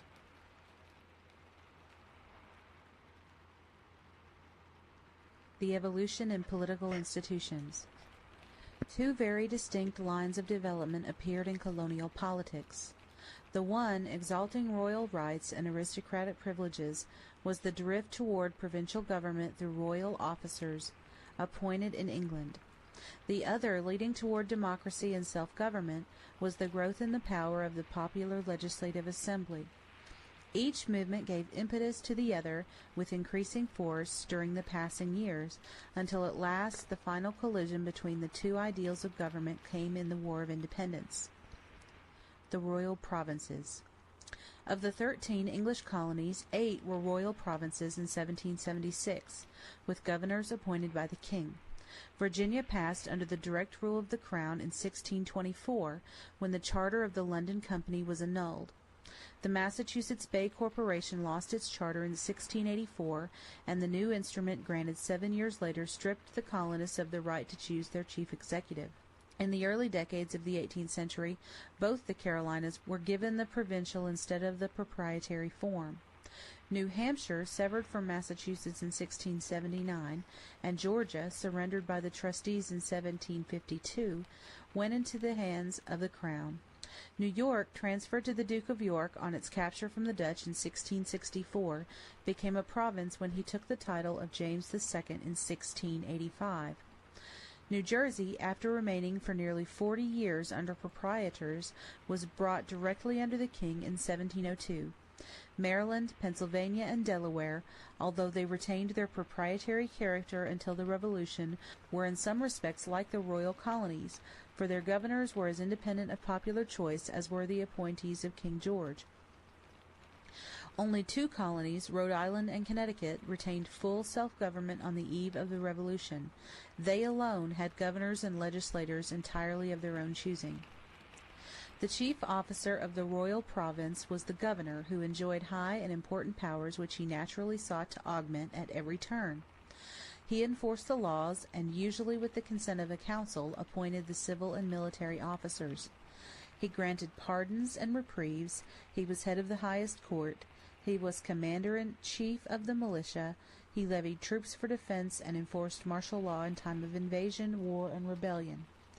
In all the provinces except Massachusetts, he named the councilors who composed the upper house of the legislature, and was likely to choose those who favored his claims. He summoned, adjourned, and dissolved the popular assembly, or the lower house. He laid before it the projects of law desired by the crown, and he vetoed measures which he thought objectionable. Here were in America all the elements of royal prerogative against which Hampden had protested and Cromwell had battled in England. Illustration: the royal governor's palace at Newburn. The colonial governors were generally surrounded by a body of office-seekers and hunters for land grants. Some of them were noblemen of broken estates who had come to America to improve their fortunes. The pretensions of this circle grated on colonial nerves, and privileges granted to them, often at the expense of colonists, did much to deepen popular antipathy to the British government. Favors extended to adherents of the established church displeased dissenters. The reappearance of this formidable union of church and state, from which they had fled, stirred anew the ancient wrath against that combination. The Colonial Assembly. Coincident with the drift toward administration through royal governors was the second and opposite tendency, namely, a steady growth in the practice of self-government. The voters of England had long been accustomed to share in taxation and lawmaking through representatives in Parliament, and the idea was early introduced in America. Virginia was only 12 years old, 1619, when its first representative assembly appeared. As the towns of Massachusetts multiplied and it became impossible for all the members of the corporation to meet at one place, the representative idea was adopted in 1633. The river towns of Connecticut formed a representative system under their fundamental orders of 1639, and the entire colony was given a royal charter in 1662. Generosity, as well as practical considerations, induced such proprietors as Lord Baltimore and William Penn to invite their colonists to share in the government as soon as any considerable settlements were made. Thus, by one process or another, every one of the colonies secured a popular assembly. It is true that in the provision for popular elections the suffrage was finally restricted to property owners or taxpayers, with a leaning toward the freehold qualification. In Virginia, the rural voter had to be a freeholder owning at least 50 acres of land, if there was no house on it, or 25 acres with a house, 25 feet square. In Massachusetts, the voter for member of the Assembly, under the Charter of 1691, had to be a freeholder of an estate worth 40 shillings a year at least, or of other property to the value of 40 pounds sterling. In Pennsylvania, the suffrage was granted to freeholders owning 50 acres or more of land well seeded, 12 acres cleared, and to other persons worth at least 50 pounds in lawful money. Restrictions like these undoubtedly excluded from the suffrage a very considerable number of men, particularly the mechanics and artisans of the towns, who were by no means content with their position. Nevertheless, it was relatively easy for any man to acquire a small freehold, so cheap and abundant was land, and in fact a large proportion of the colonists were landowners. Thus the assemblies, in spite of the limited suffrage, acquired a democratic tone. The popular character of the assemblies increased as they became engaged in battles with the royal and proprietary governors. When called upon by the executive to make provision for the support of the administration, the legislature took advantage of the opportunity to make terms in the interest of the taxpayers. It made annual, not permanent, grants of money to pay official salaries, and then insisted upon electing a treasurer to dole it out. Thus the colonists learned some of the mysteries of public finance, as well as the management of rapacious officials. The legislature also used its power over money grants to force the governor to sign bills which he would otherwise have vetoed. Contests between legislatures and governors.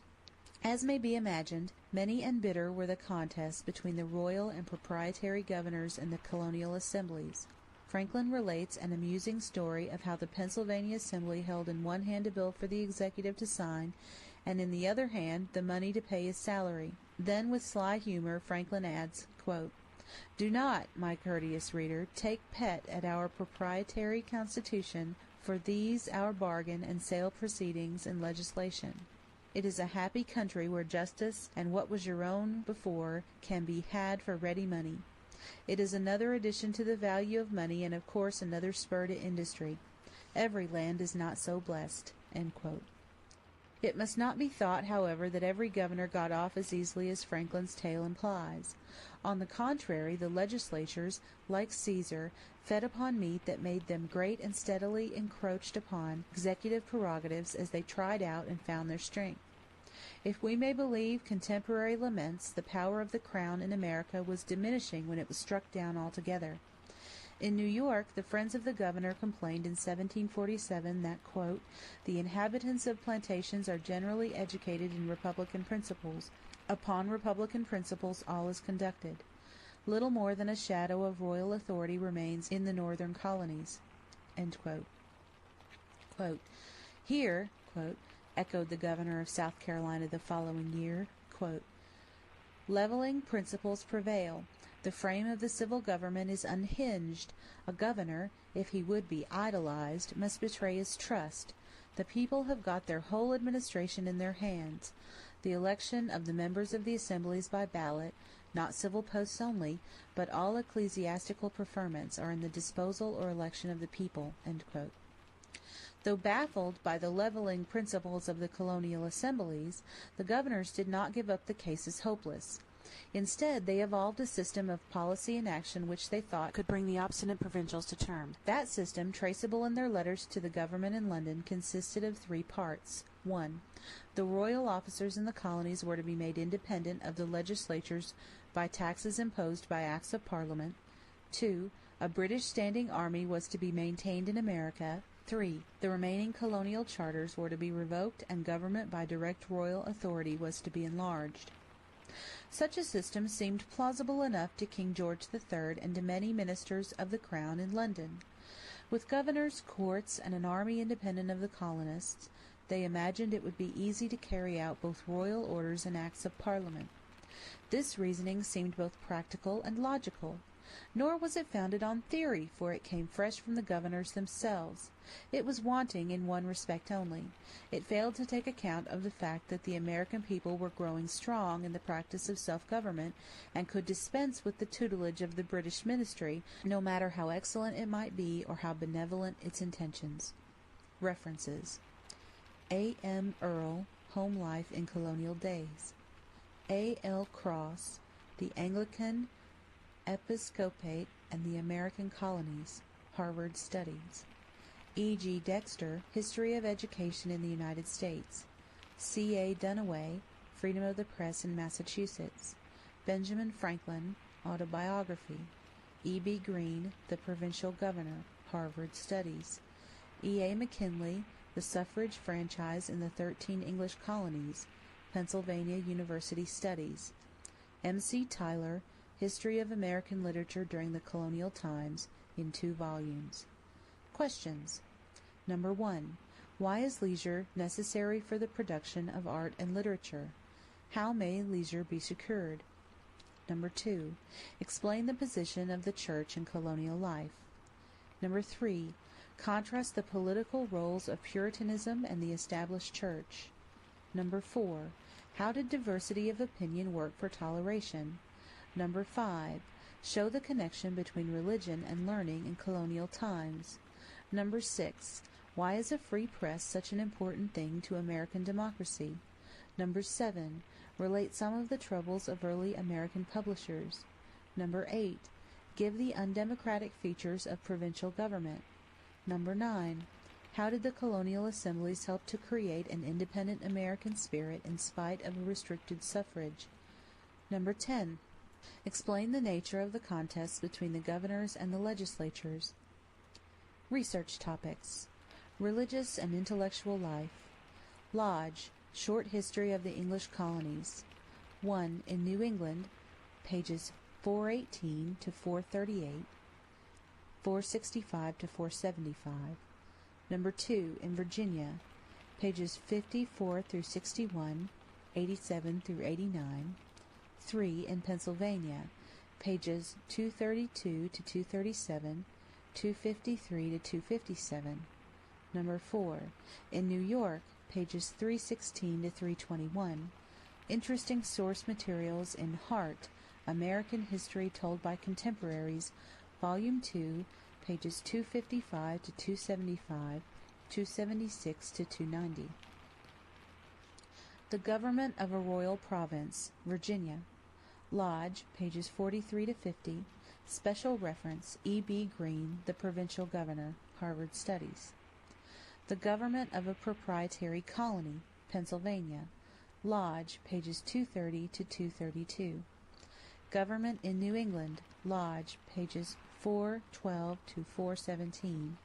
The Colonial Press, special reference, G.H. Payne, History of Journalism in the United States, 1920. Colonial Life in General, John Fiske, Old Virginia and Her Neighbors, Volume 2, pages 174 to 269. Elson, History of the United States, pages 197 to 210. Colonial Government in General, Elson, pages 210 to 216. End of Section 9.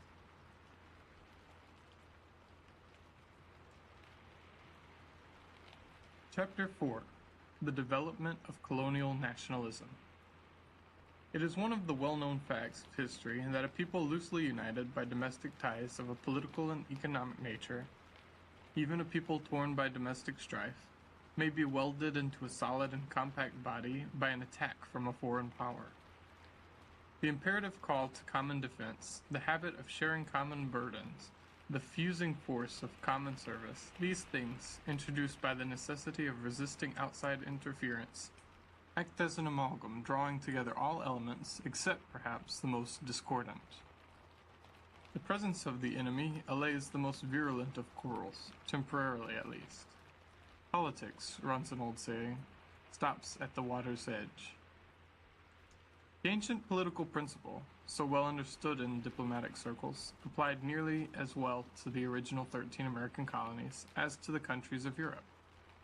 The necessity for common defense, if not equally great, was certainly always pressing. Though it has long been the practice to speak of the early settlements as founded in a wilderness, this was not actually the case. From the earliest days of Jamestown on through the years, the American people were confronted by dangers from without. All about their tiny settlements were Indians, growing more and more hostile as the frontier advanced and as sharp conflicts over land aroused angry passion. To the south and west was the power of Spain, humiliated, it is true, by the disaster to the Armada, but still presenting an imposing front to the British Empire. To the north and west were the French, ambitious, energetic, imperial in temper, and prepared to contest on land and water the advance of British dominion in America. Relations with the Indians and the French. Indian affairs. It is difficult to make general statements about the relations of the colonists to the Indians. The problem was presented in different shape in different sections of America.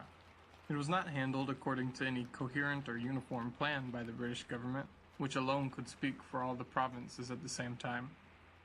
Neither did the proprietors and the governors who succeeded one another in an irregular train have the consistent policy or matured experience necessary for dealing wisely with Indian matters. as the difficulties arose mainly on the frontiers, where the restless and pushing pioneers were making their way with gun and axe. Nearly everything that happened was the result of chance, rather than of calculation. A personal quarrel between traders and an Indian, a jug of whiskey, a keg of gunpowder, the exchange of guns for furs, personal treachery, or a flash of bad temper often set in motion destructive forces of the most terrible character. On one side of the ledger may be set innumerable generous records, of Squanto and Samoset teaching the pilgrims the ways of the wilds, of Roger Williams buying his lands from the friendly natives, or of William Penn treating with them on his arrival in America. On the other side of the ledger must be recorded many a cruel and bloody conflict, as the frontier rolled westward with deadly precision. The Pequots on the Connecticut border, sensing their doom, fell upon the tiny settlements with awful fury in 1637, only to meet with equally terrible punishment. A generation later, King Philip, son of Massasoit, the friend of the Pilgrims, called his tribesmen to a war of extermination which brought the strength of all New England to the field and ended in his own destruction. In New York, the relations with the Indians, especially with the Algonquins and the Mohawks, were marked by periodic and desperate wars. Virginia and her southern neighbors suffered as did New England. In 1622, Opecacano, a brother of Powhatan, the friend of the Jamestown settlers, launched a general massacre, and in 1644 he attempted a war of extermination. In 1675, the whole frontier was ablaze. Nathaniel Bacon vainly attempted to stir the colonial governor to put up an adequate defense, and, failing in that plea, himself headed a revolt and a successful expedition against the Indians. As the Virginia outpost advanced into the Kentucky country, the strife with the natives was transferred to that dark and bloody ground, while to the southeast, a desperate struggle with the Tuscaroras called forth the combined forces of the two Carolinas and Virginia. From such horrors, New Jersey and Delaware were saved on account of their geographical location. Pennsylvania, consistently following a policy of conciliation, was likewise spared until her western vanguard came into full conflict with the allied French and Indians. Georgia, by clever negotiations and treaties of alliance, managed to keep on fair terms with her belligerent Cherokees and Creeks. But neither diplomacy nor generosity could stay the inevitable conflict as the frontier advanced, especially after the French soldiers enlisted the Indians in their imperial enterprises. It was then that the desultory fighting became general warfare. Early relations with the French. During the first decades of French exploration and settlement in the St. Louis County, the English colonies, engrossed with their own problems, gave little or no thought to their distant neighbors. Quebec, founded in 1608, and Montreal in 1642 were too far away, too small in population, and too slight in strength to be much of a menace to Boston, Hartford, or New York. It was the statesmen in France and England, rather than the colonists in America, who first grasped the significance of the slowly converging empires in North America. It was the ambition of Louis XIV of France, rather than the labors of Jesuit missionaries and French rangers, that sounded the first note of colonial alarm. Evidence of this lies in the fact that 3 conflicts between the English and the French occurred before their advancing frontiers met on the Pennsylvania border. King William's War from 1689 to 1697, Queen Anne's War from 1701 to 1703, and King George's War from 1744 to 1748 owed their origins and their endings mainly to the intrigues and rivalries of European powers, although they all involved the American colonies in struggles with the French and their savage allies. The clash in the Ohio Valley. The second of these wars had hardly closed, however, before the English colonists themselves began to be seriously alarmed about the rapidly expanding French dominion in the west. Marquis and Joliet, who opened the lake region, and La Salle, who in 1682 had gone down the Mississippi to the Gulf, had been followed by the builders of forts. In 1718, the French founded New Orleans, thus taking possession of the gateway to the Mississippi, as well as the St. Lawrence. A few years later, they built Fort Niagara. In 1731, they occupied Crown Point. In 1749, they formally announced their dominion over all the territory drained by the Ohio River. Having asserted this lofty claim, they set out to make it good by constructing in the years 1752 to 1754 Fort Le Boeuf near Lake Erie, Fort Venango on the upper waters of the Allegheny, and Fort Duquesne at the junction of the streams forming the Ohio. Though they were warned by George Washington, in the name of the governor of Virginia, to keep out of territory so notoriously known to be property of the Crown of Great Britain, the French showed no signs of relinquishing their pretensions. The final phase, the French and Indian War. Thus it happened that the shot which opened the 7 Years' War, known in America as the French and Indian War, was fired in the wilds of Pennsylvania. There began the conflict that spread to Europe and even Asia, and finally involved England and Prussia on the one side, and France, Austria, Spain, and minor powers on the other. On the American soil, the defeat of Braddock in 1755 and Wolfe's exploit in capturing Quebec 4 years later were the dramatic features. On the continent of Europe, England subsidized Prussian arms to hold France at bay. In India, on the banks of the Ganges, as on the banks of the St. Lawrence, British arms were triumphant. Well could the historian write, conquest equaling in rapidity and far surpassing in magnitude those of Cortes and Pizarro had been achieved in the East. Well could the merchants of London declare that under the administration of William Pitt, the imperial genius of this worldwide conflict, commerce had been, quote, united with and made to flourish by war. From the point of view of the British Empire, the results of the war were momentous. By the Peace of 1763, Canada and the territory east of the Mississippi, except New Orleans, passed under the British flag. The remainder of the Louisiana Territory was transferred to Spain, and French imperial ambitions on the American continent were laid to rest. In exchange for Havana, which the British had seized during the war, Spain ceded to King George the colony of Florida. Not without warrant did Macaulay write in after years that Pitt was the first Englishman of his time, and he had made England the first country in the world. End of chapter 4.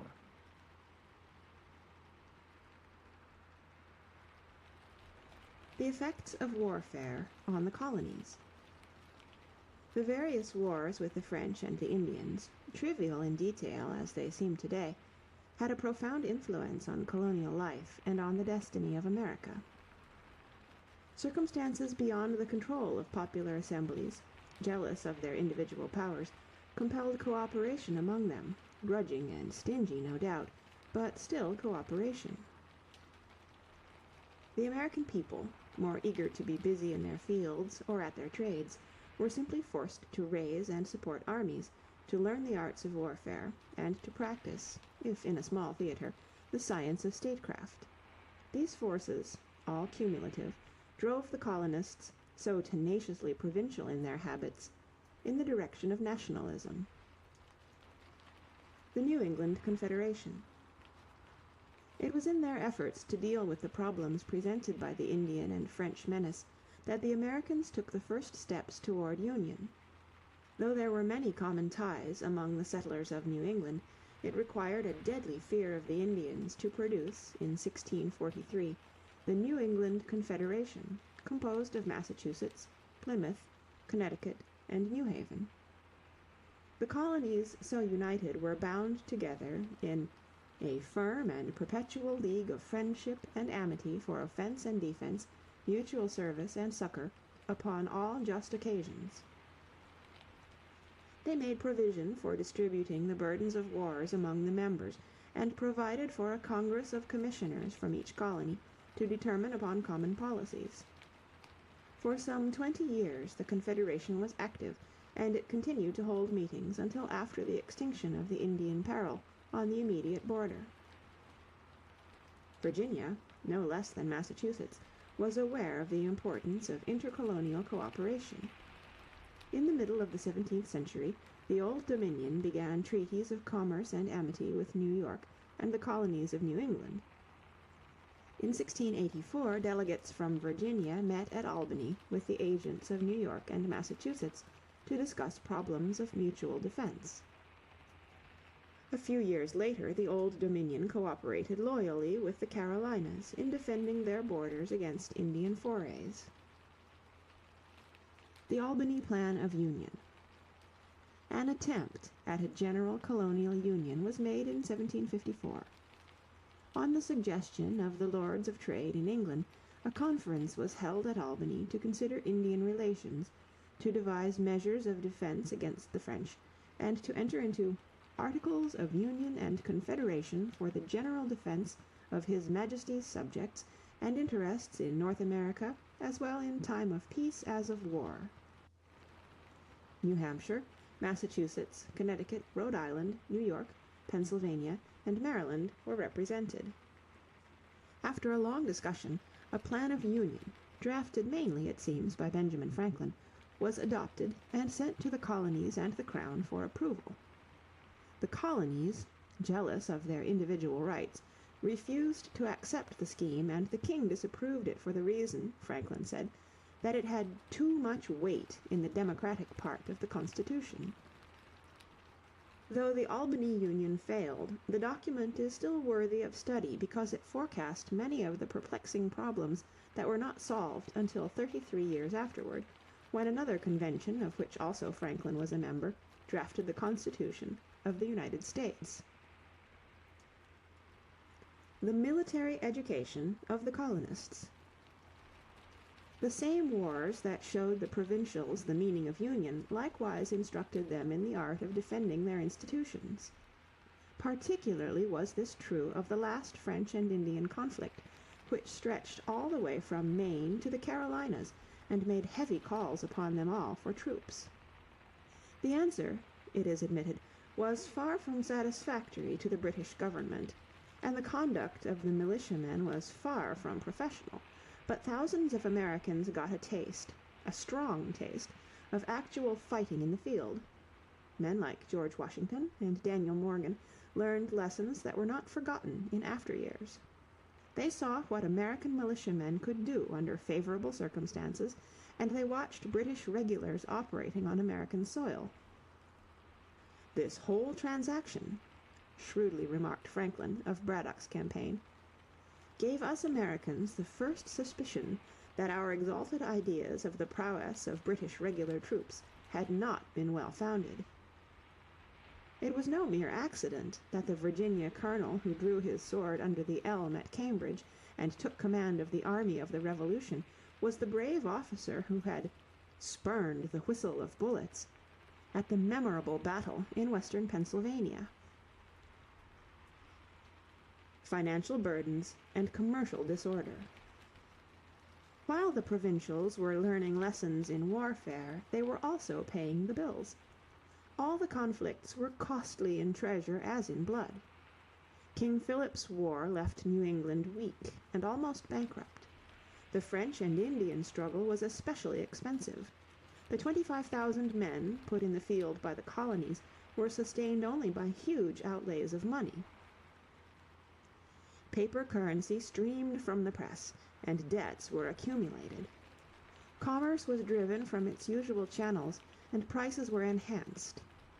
When the end came, both England and America were staggering under heavy liabilities, and to make matters worse, there was a fall of prices accompanied by a commercial depression which extended over a period of 10 years. It was in the midst of this crisis that measures of taxation had to be devised to pay the cost of the war, precipitating the quarrel which led to American independence. The expulsion of French power from North America.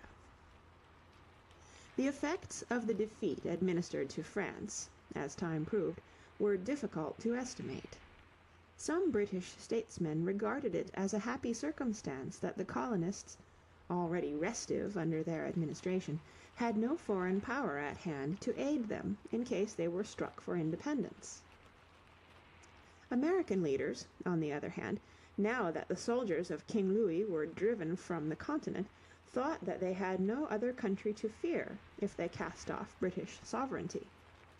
At all events, France, though defeated, was not out of the sphere of American influence, for, as events proved, it was the fortunate French alliance negotiated by Franklin that assured the triumph of American arms in the War of the Revolution.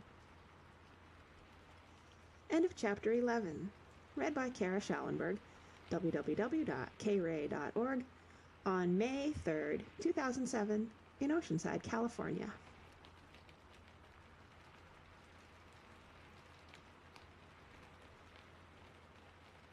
Part 12. Colonial Relations with the British Government. It was neither the Indian Wars nor the French Wars that finally brought forth American nationality. That was the product of the long strife with the mother country which culminated in union for the War of Independence. The forces that created this nation did not operate in the colonies alone. The character of the English sovereigns, the course of events in English domestic politics, and English measures of control over the colonies, executive, legislative, and judicial, must all be taken into account. The last of the Stuarts. The struggles between Charles I, 1625–49, and the parliamentary party and the turmoil of the Puritan regime, 1649–60, so engrossed the attention of Englishmen at home that they had little time to think of colonial policies or to interfere with colonial affairs. The restoration of the monarchy in 1660, accompanied by internal peace and the increasing power of the mercantile classes in the House of Commons, changed all that. In the reign of Charles II, 1660–85, himself an easygoing person, the policy of regulating trade by Act of Parliament was developed into a closely knit system, and powerful agencies to supervise the colonies were created. At the same time, a system of stricter control over the dominions was ushered in by the annulment of the old Charter of Massachusetts, which conferred so much self-government on the Puritans. Charles's successor, James II, a man of sterner stuff and jealous of his authority in the colonies as well as at home, continued the polity thus inaugurated and enlarged upon it. If he could have kept his throne, he would have bent the Americans under a harsh rule or brought on in his dominions a revolution like that which he precipitated at home in 1688. He determined to unite the northern colonies and introduce a more efficient administration based on the pattern of the royal provinces. He made a martinet, Sir Edmund Andros, governor of all New England, New York, and New Jersey.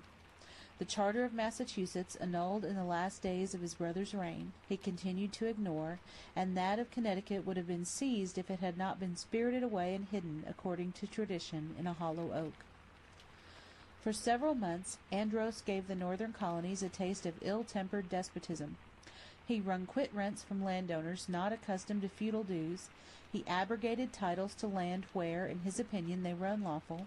He forced the Episcopal service upon the Old South Church in Boston, and he denied the writ of habeas corpus to a preacher who denounced taxation without representation. In the middle of his arbitrary course, however, his hand was stayed. The news came that King James had been dethroned by his angry subjects, and the people of Boston, kindling a fire on Beacon Hill, summoned the countryside to dispose of Andros. The response was prompt and hearty.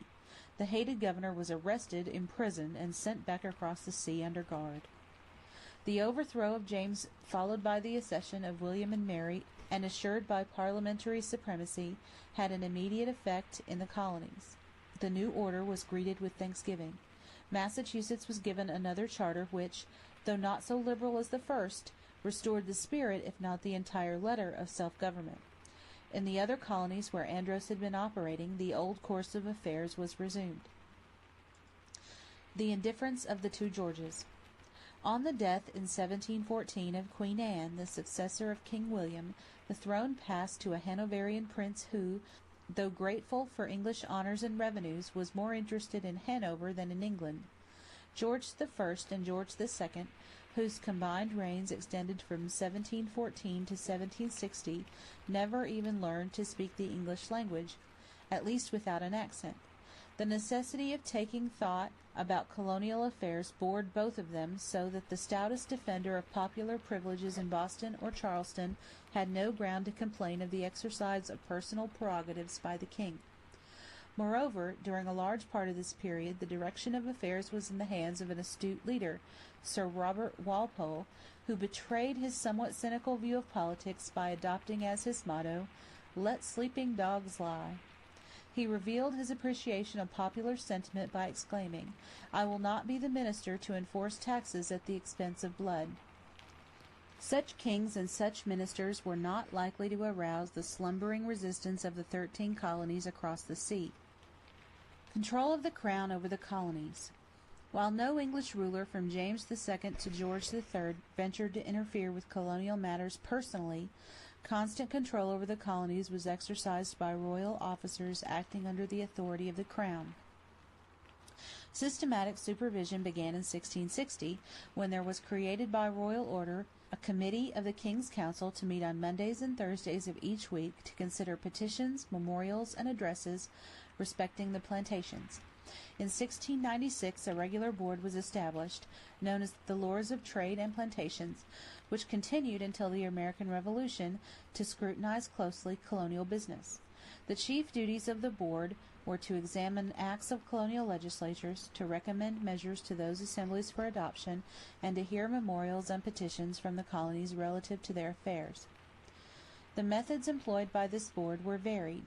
All laws passed by American legislatures came before it for review as a matter of routine. If it found an act unsatisfactory, it recommended to the king the exercise of his veto power, known as the royal disallowance. Any person who believed his personal or property rights injured by a colonial law could be heard by the board in person or by attorney.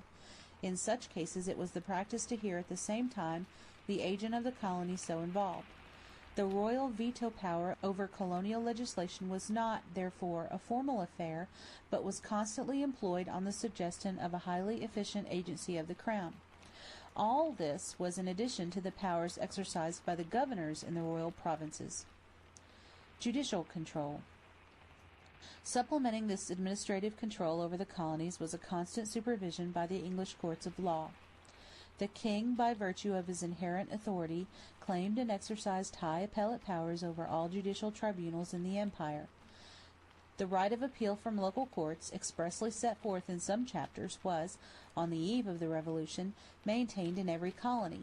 Any subject in England or America who, on the regular legal course, was aggrieved by any act of a colonial legislature or any decision of a colonial court had the right, subject to certain restrictions, to carry his case to the king in council, forcing his opponent to follow him across the sea. In the exercise of appellate power, the king in council, acting as a court, could, and frequently did, declare acts of colonial legislatures duly enacted and approved, null and void, on the ground that they were contrary to English law. Imperial control in operation. Day after day, week after week, year after year, the machinery for political and judicial control over colonial affairs was in operation. At one time, the British governors in the colonies were ordered not to approve any colonial law imposing a duty on European goods imported in English vessels. Again, when North Carolina laid a tax on peddlers, the council objected to it as restrictive upon the trade and dispersion of English manufactures throughout the continent. At other times, Indian trade was regulated in the interests of the whole empire, or grants of land by a colonial legislature were set aside. Virginia was forbidden to close her ports to North Carolina, lest there should be retaliation. In short, foreign and intercolonial trade were subjected to a control higher than that of the colony, foreshadowing a day when the Constitution of the United States was to commit to Congress the power to regulate interstate and foreign commerce and commerce with the Indians. A superior judicial power, towering above that of the colonies, as the Supreme Court at Washington now towers above the states, kept the colonial legislatures within the metes and bounds of established law. In the thousands of appeals, memorials, petitions, and complaints, and the rulings and decisions upon them, were written the real history of British imperial control over the American colonies. So great was the business before the Lords of Trade that the colonies had to keep skilled agents in London to protect their interests. As common grievances against the operation of this machinery of control arose, there appeared in each colony a considerable body of men, with the merchants in the lead, who chafed at the restraints imposed on their enterprise. Only a powerful blow was needed to weld those bodies into a common mass nourishing the spirit of colonial nationalism. When to the repeated minor irritations were added general and sweeping measures of Parliament applying to every colony, the rebound came in the Revolution. Parliamentary control over colonial affairs. As soon as Parliament gained in power at the expense of the king, it reached out to bring the American colonies under its sway as well.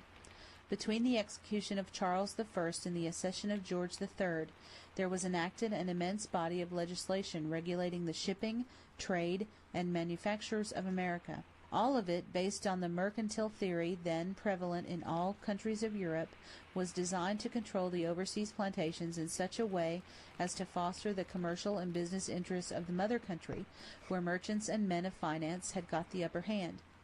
According to this theory, the colonies of the British Empire should be confined to agriculture and the production of raw materials, and forced to buy their manufactured goods of England. The Navigation Acts. In the first rank among these measures of British colonial policy must be placed the navigation laws framed for the purpose of building up the British merchant marine and navy, arms so essential in defending the colonies against the Spanish, Dutch, and French. The beginning of this type of legislation was made in 1651, and it was worked out into a system early in the reign of Charles II, 1660 to 85. The Navigation Acts, in effect, gave a monopoly of colonial commerce to British ships. No trade could be carried on between Great Britain and her dominions, save in vessels built and manned by British subjects. No European goods could be brought to America save in the ships of the country that produced them, or in English ships. These laws, which were almost fatal to Dutch shipping in America, fell with severity upon the colonists, compelling them to pay higher freight rates. The adverse effect, however, was short-lived, for the measures stimulated shipbuilding in the colonies, where the abundance of raw materials gave the master builders of America an advantage over those of the mother country. Thus the colonists in the end profited from the restrictive policy written into the Navigation Acts. The Acts against manufactures. The second group of laws was deliberately aimed to prevent colonial industries from competing too sharply with those of England. Among the earliest of these measures may be counted the Woolen Act of 1699, forbidding the exportation of woolen goods from the colonies, and even the woolen trade between towns and colonies. When Parliament learned, as the result of an inquiry, that New England and New York were making thousands of hats a year and sending large numbers annually to the southern colonies and to Ireland, Spain, and Portugal, it enacted in 1732 a law declaring that no hats or felts, dyed or undyed, finished or unfinished, should be put upon any vessel or laden upon any horse or cart with intent to export to any place whatever. The effect of this measure upon the hat industry was almost ruinous. A few years later a similar blow was given to the iron industry.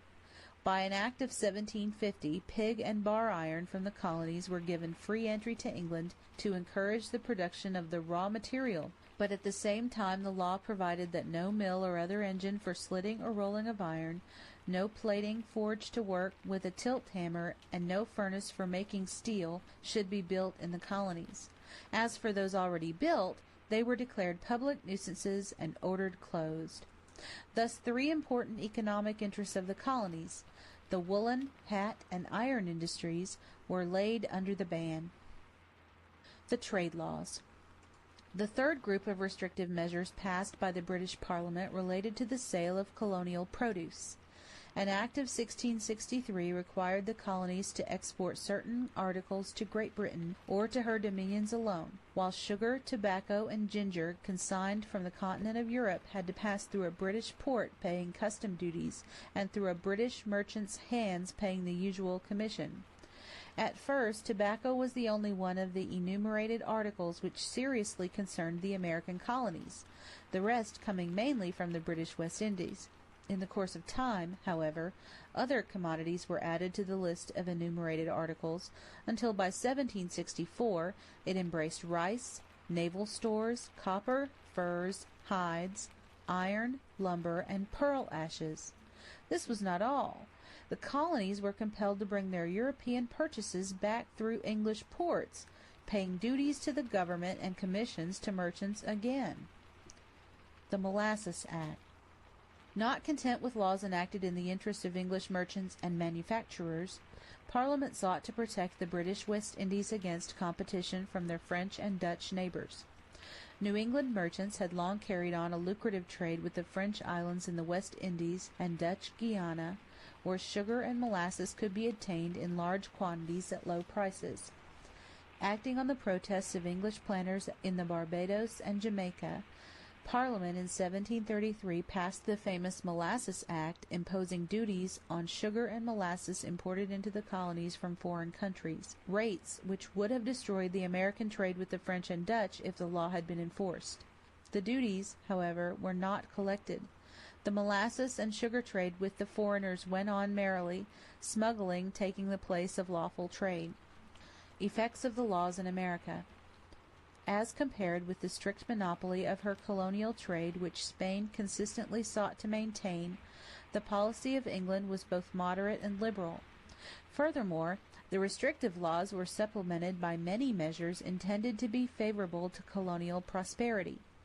The Navigation Acts, for example, redounded to the advantage of American shipbuilders and the producers of hemp, tar, lumber, and ship stores in general. Favors in British ports were granted to colonial producers as against foreign competitors, and in some instances bounties were paid by England to encourage colonial enterprise. Taken all in all, there is much justification in the argument advanced by some modern scholars to the effect that the colonists gained more than they lost by British trade and industrial legislation. Certainly after the establishment of independence, when free from these old restrictions, the Americans found themselves handicapped by being treated as foreigners rather than favored traders and the recipients of bounties in English markets.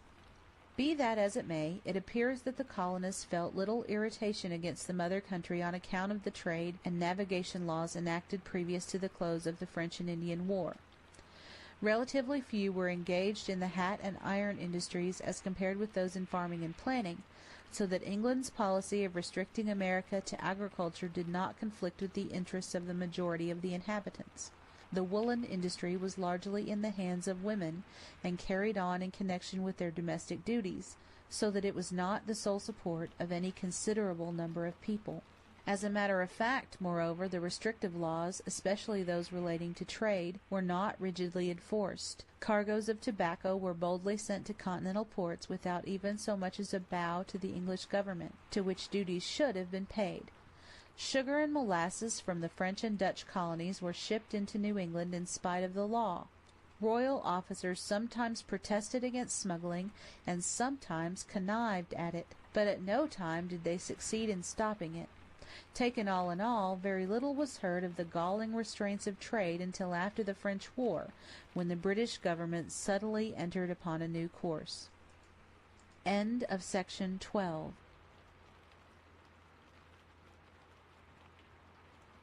Chapter 13, Summary of the Colonial Period.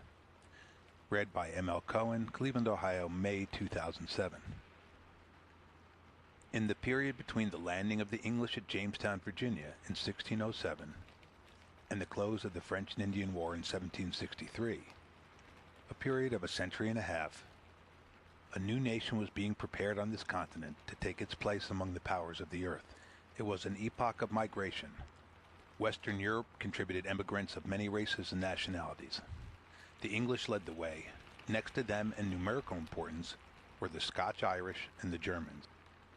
Into the melting pot were also cast Dutch, Swedes, French, Jews, Welsh, and Irish.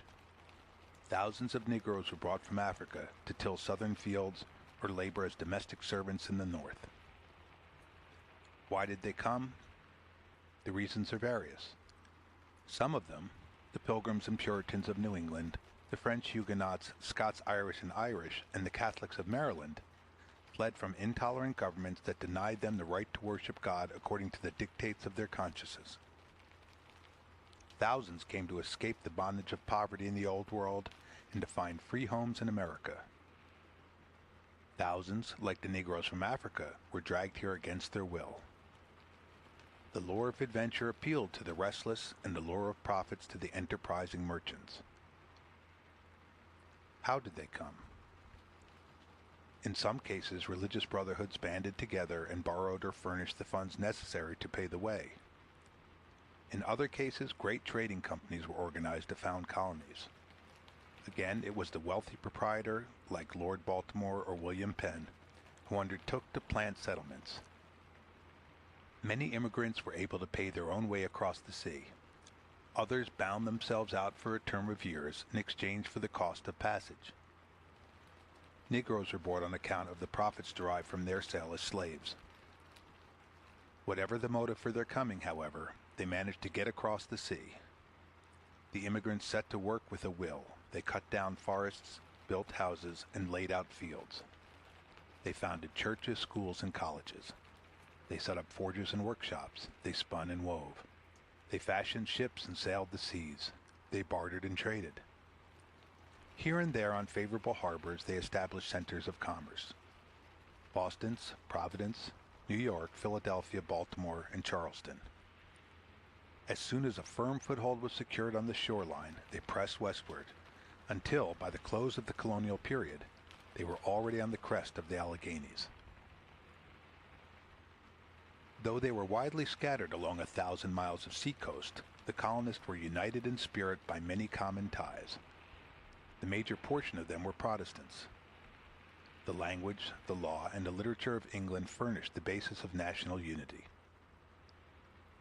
Most of the colonists were engaged in the same hard task, that of conquering a wilderness. To ties of kinship and language were added ties created by necessity. They had to unite in defense, first against the Indians and later against the French. They were all subjects of the same sovereign, the King of England.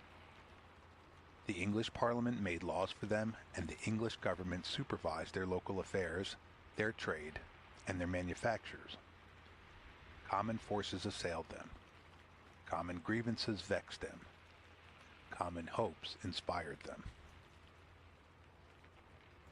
Many of the things which tended to unite them likewise tended to throw them into opposition to the British Crown and Parliament.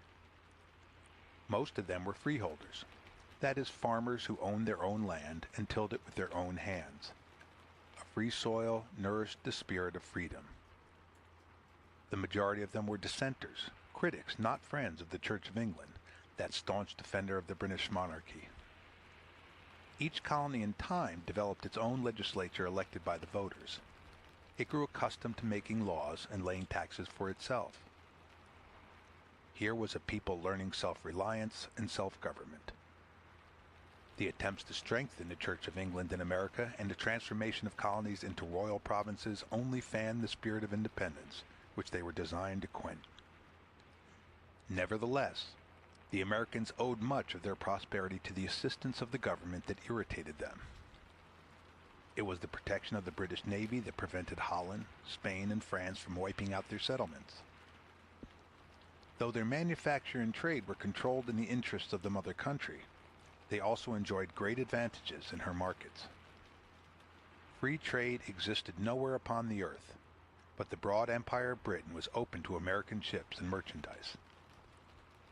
It could be said, with good reason, that the disadvantages which the colonists suffered through British regulation of their industry and trade were more than offset by the privileges they enjoyed.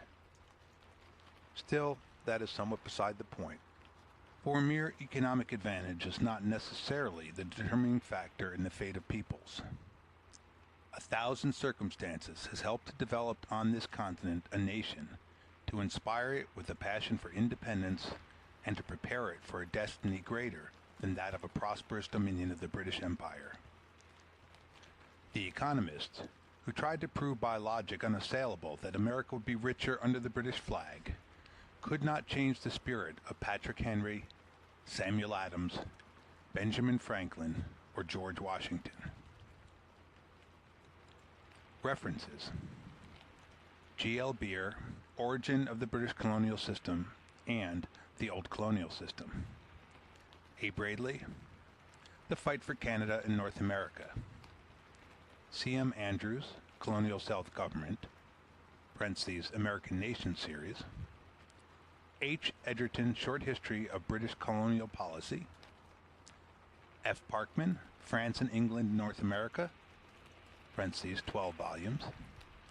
R. Thwaites, France and America, parentheses, American Nation series. J. Windsor, The Mississippi Valley and Cartier to Frontenac. Questions. How would you define nationalism? 2. Can you give any illustrations of the way that war promotes nationalism? 3. Why was it impossible to establish and maintain a uniform policy in dealing with the Indians? 4. What was the outcome of the final clash with the French? 5. Enumerate the 5 chief results of the wars with the French and the Indians. Discuss each in detail. 6. Explain why it was that the character of the English king mattered to the colonists. 7. Contrast England under the Stuarts with England under the Hanoverians. 8. Explain how the English crown, courts, and parliament controlled the colonies. 9. Name the 3 important classes of English legislation affecting the colonies. Explain each. 10. Do you think the English legislation was beneficial or injurious to the colonies? Why? Research topics. Rise of French power in North America. Special reference, Francis Parkman, Struggle for a Continent. 2. The French and Indian Wars. Special reference, W.M.N. Sloan, French War and the Revolution, chapters 6 through 9. Parkman, Montcalm and Wolfe, Volume 2, pages 195 to 299. Elson, History of the United States, pages 171 to 196. 3. English Navigation Acts, MacDonald, Documentary Sourcebook, pages 55, 72, 78, 90, 103. Coleman, Industrial History, pages 79 to 85. 4. British Colonial Policy. Calendar. Economic History of the United States, pages 102 to 108. 5. The New England Confederation. Analyze the document in MacDonald, Sourcebook, page 45. Special reference, Fisk, Beginnings of New England, pages 140 to 198. 6. The Administration of Andros. Fisk, Beginnings, pages 242 to 278. And 7. Biographical Studies. William Pitt and Sir Robert Walpole. Consult Green, Short History of England, on their policies using the index. End of U.S. History by Charles and Mary Beard, Section 13, Summary of the Colonial Period.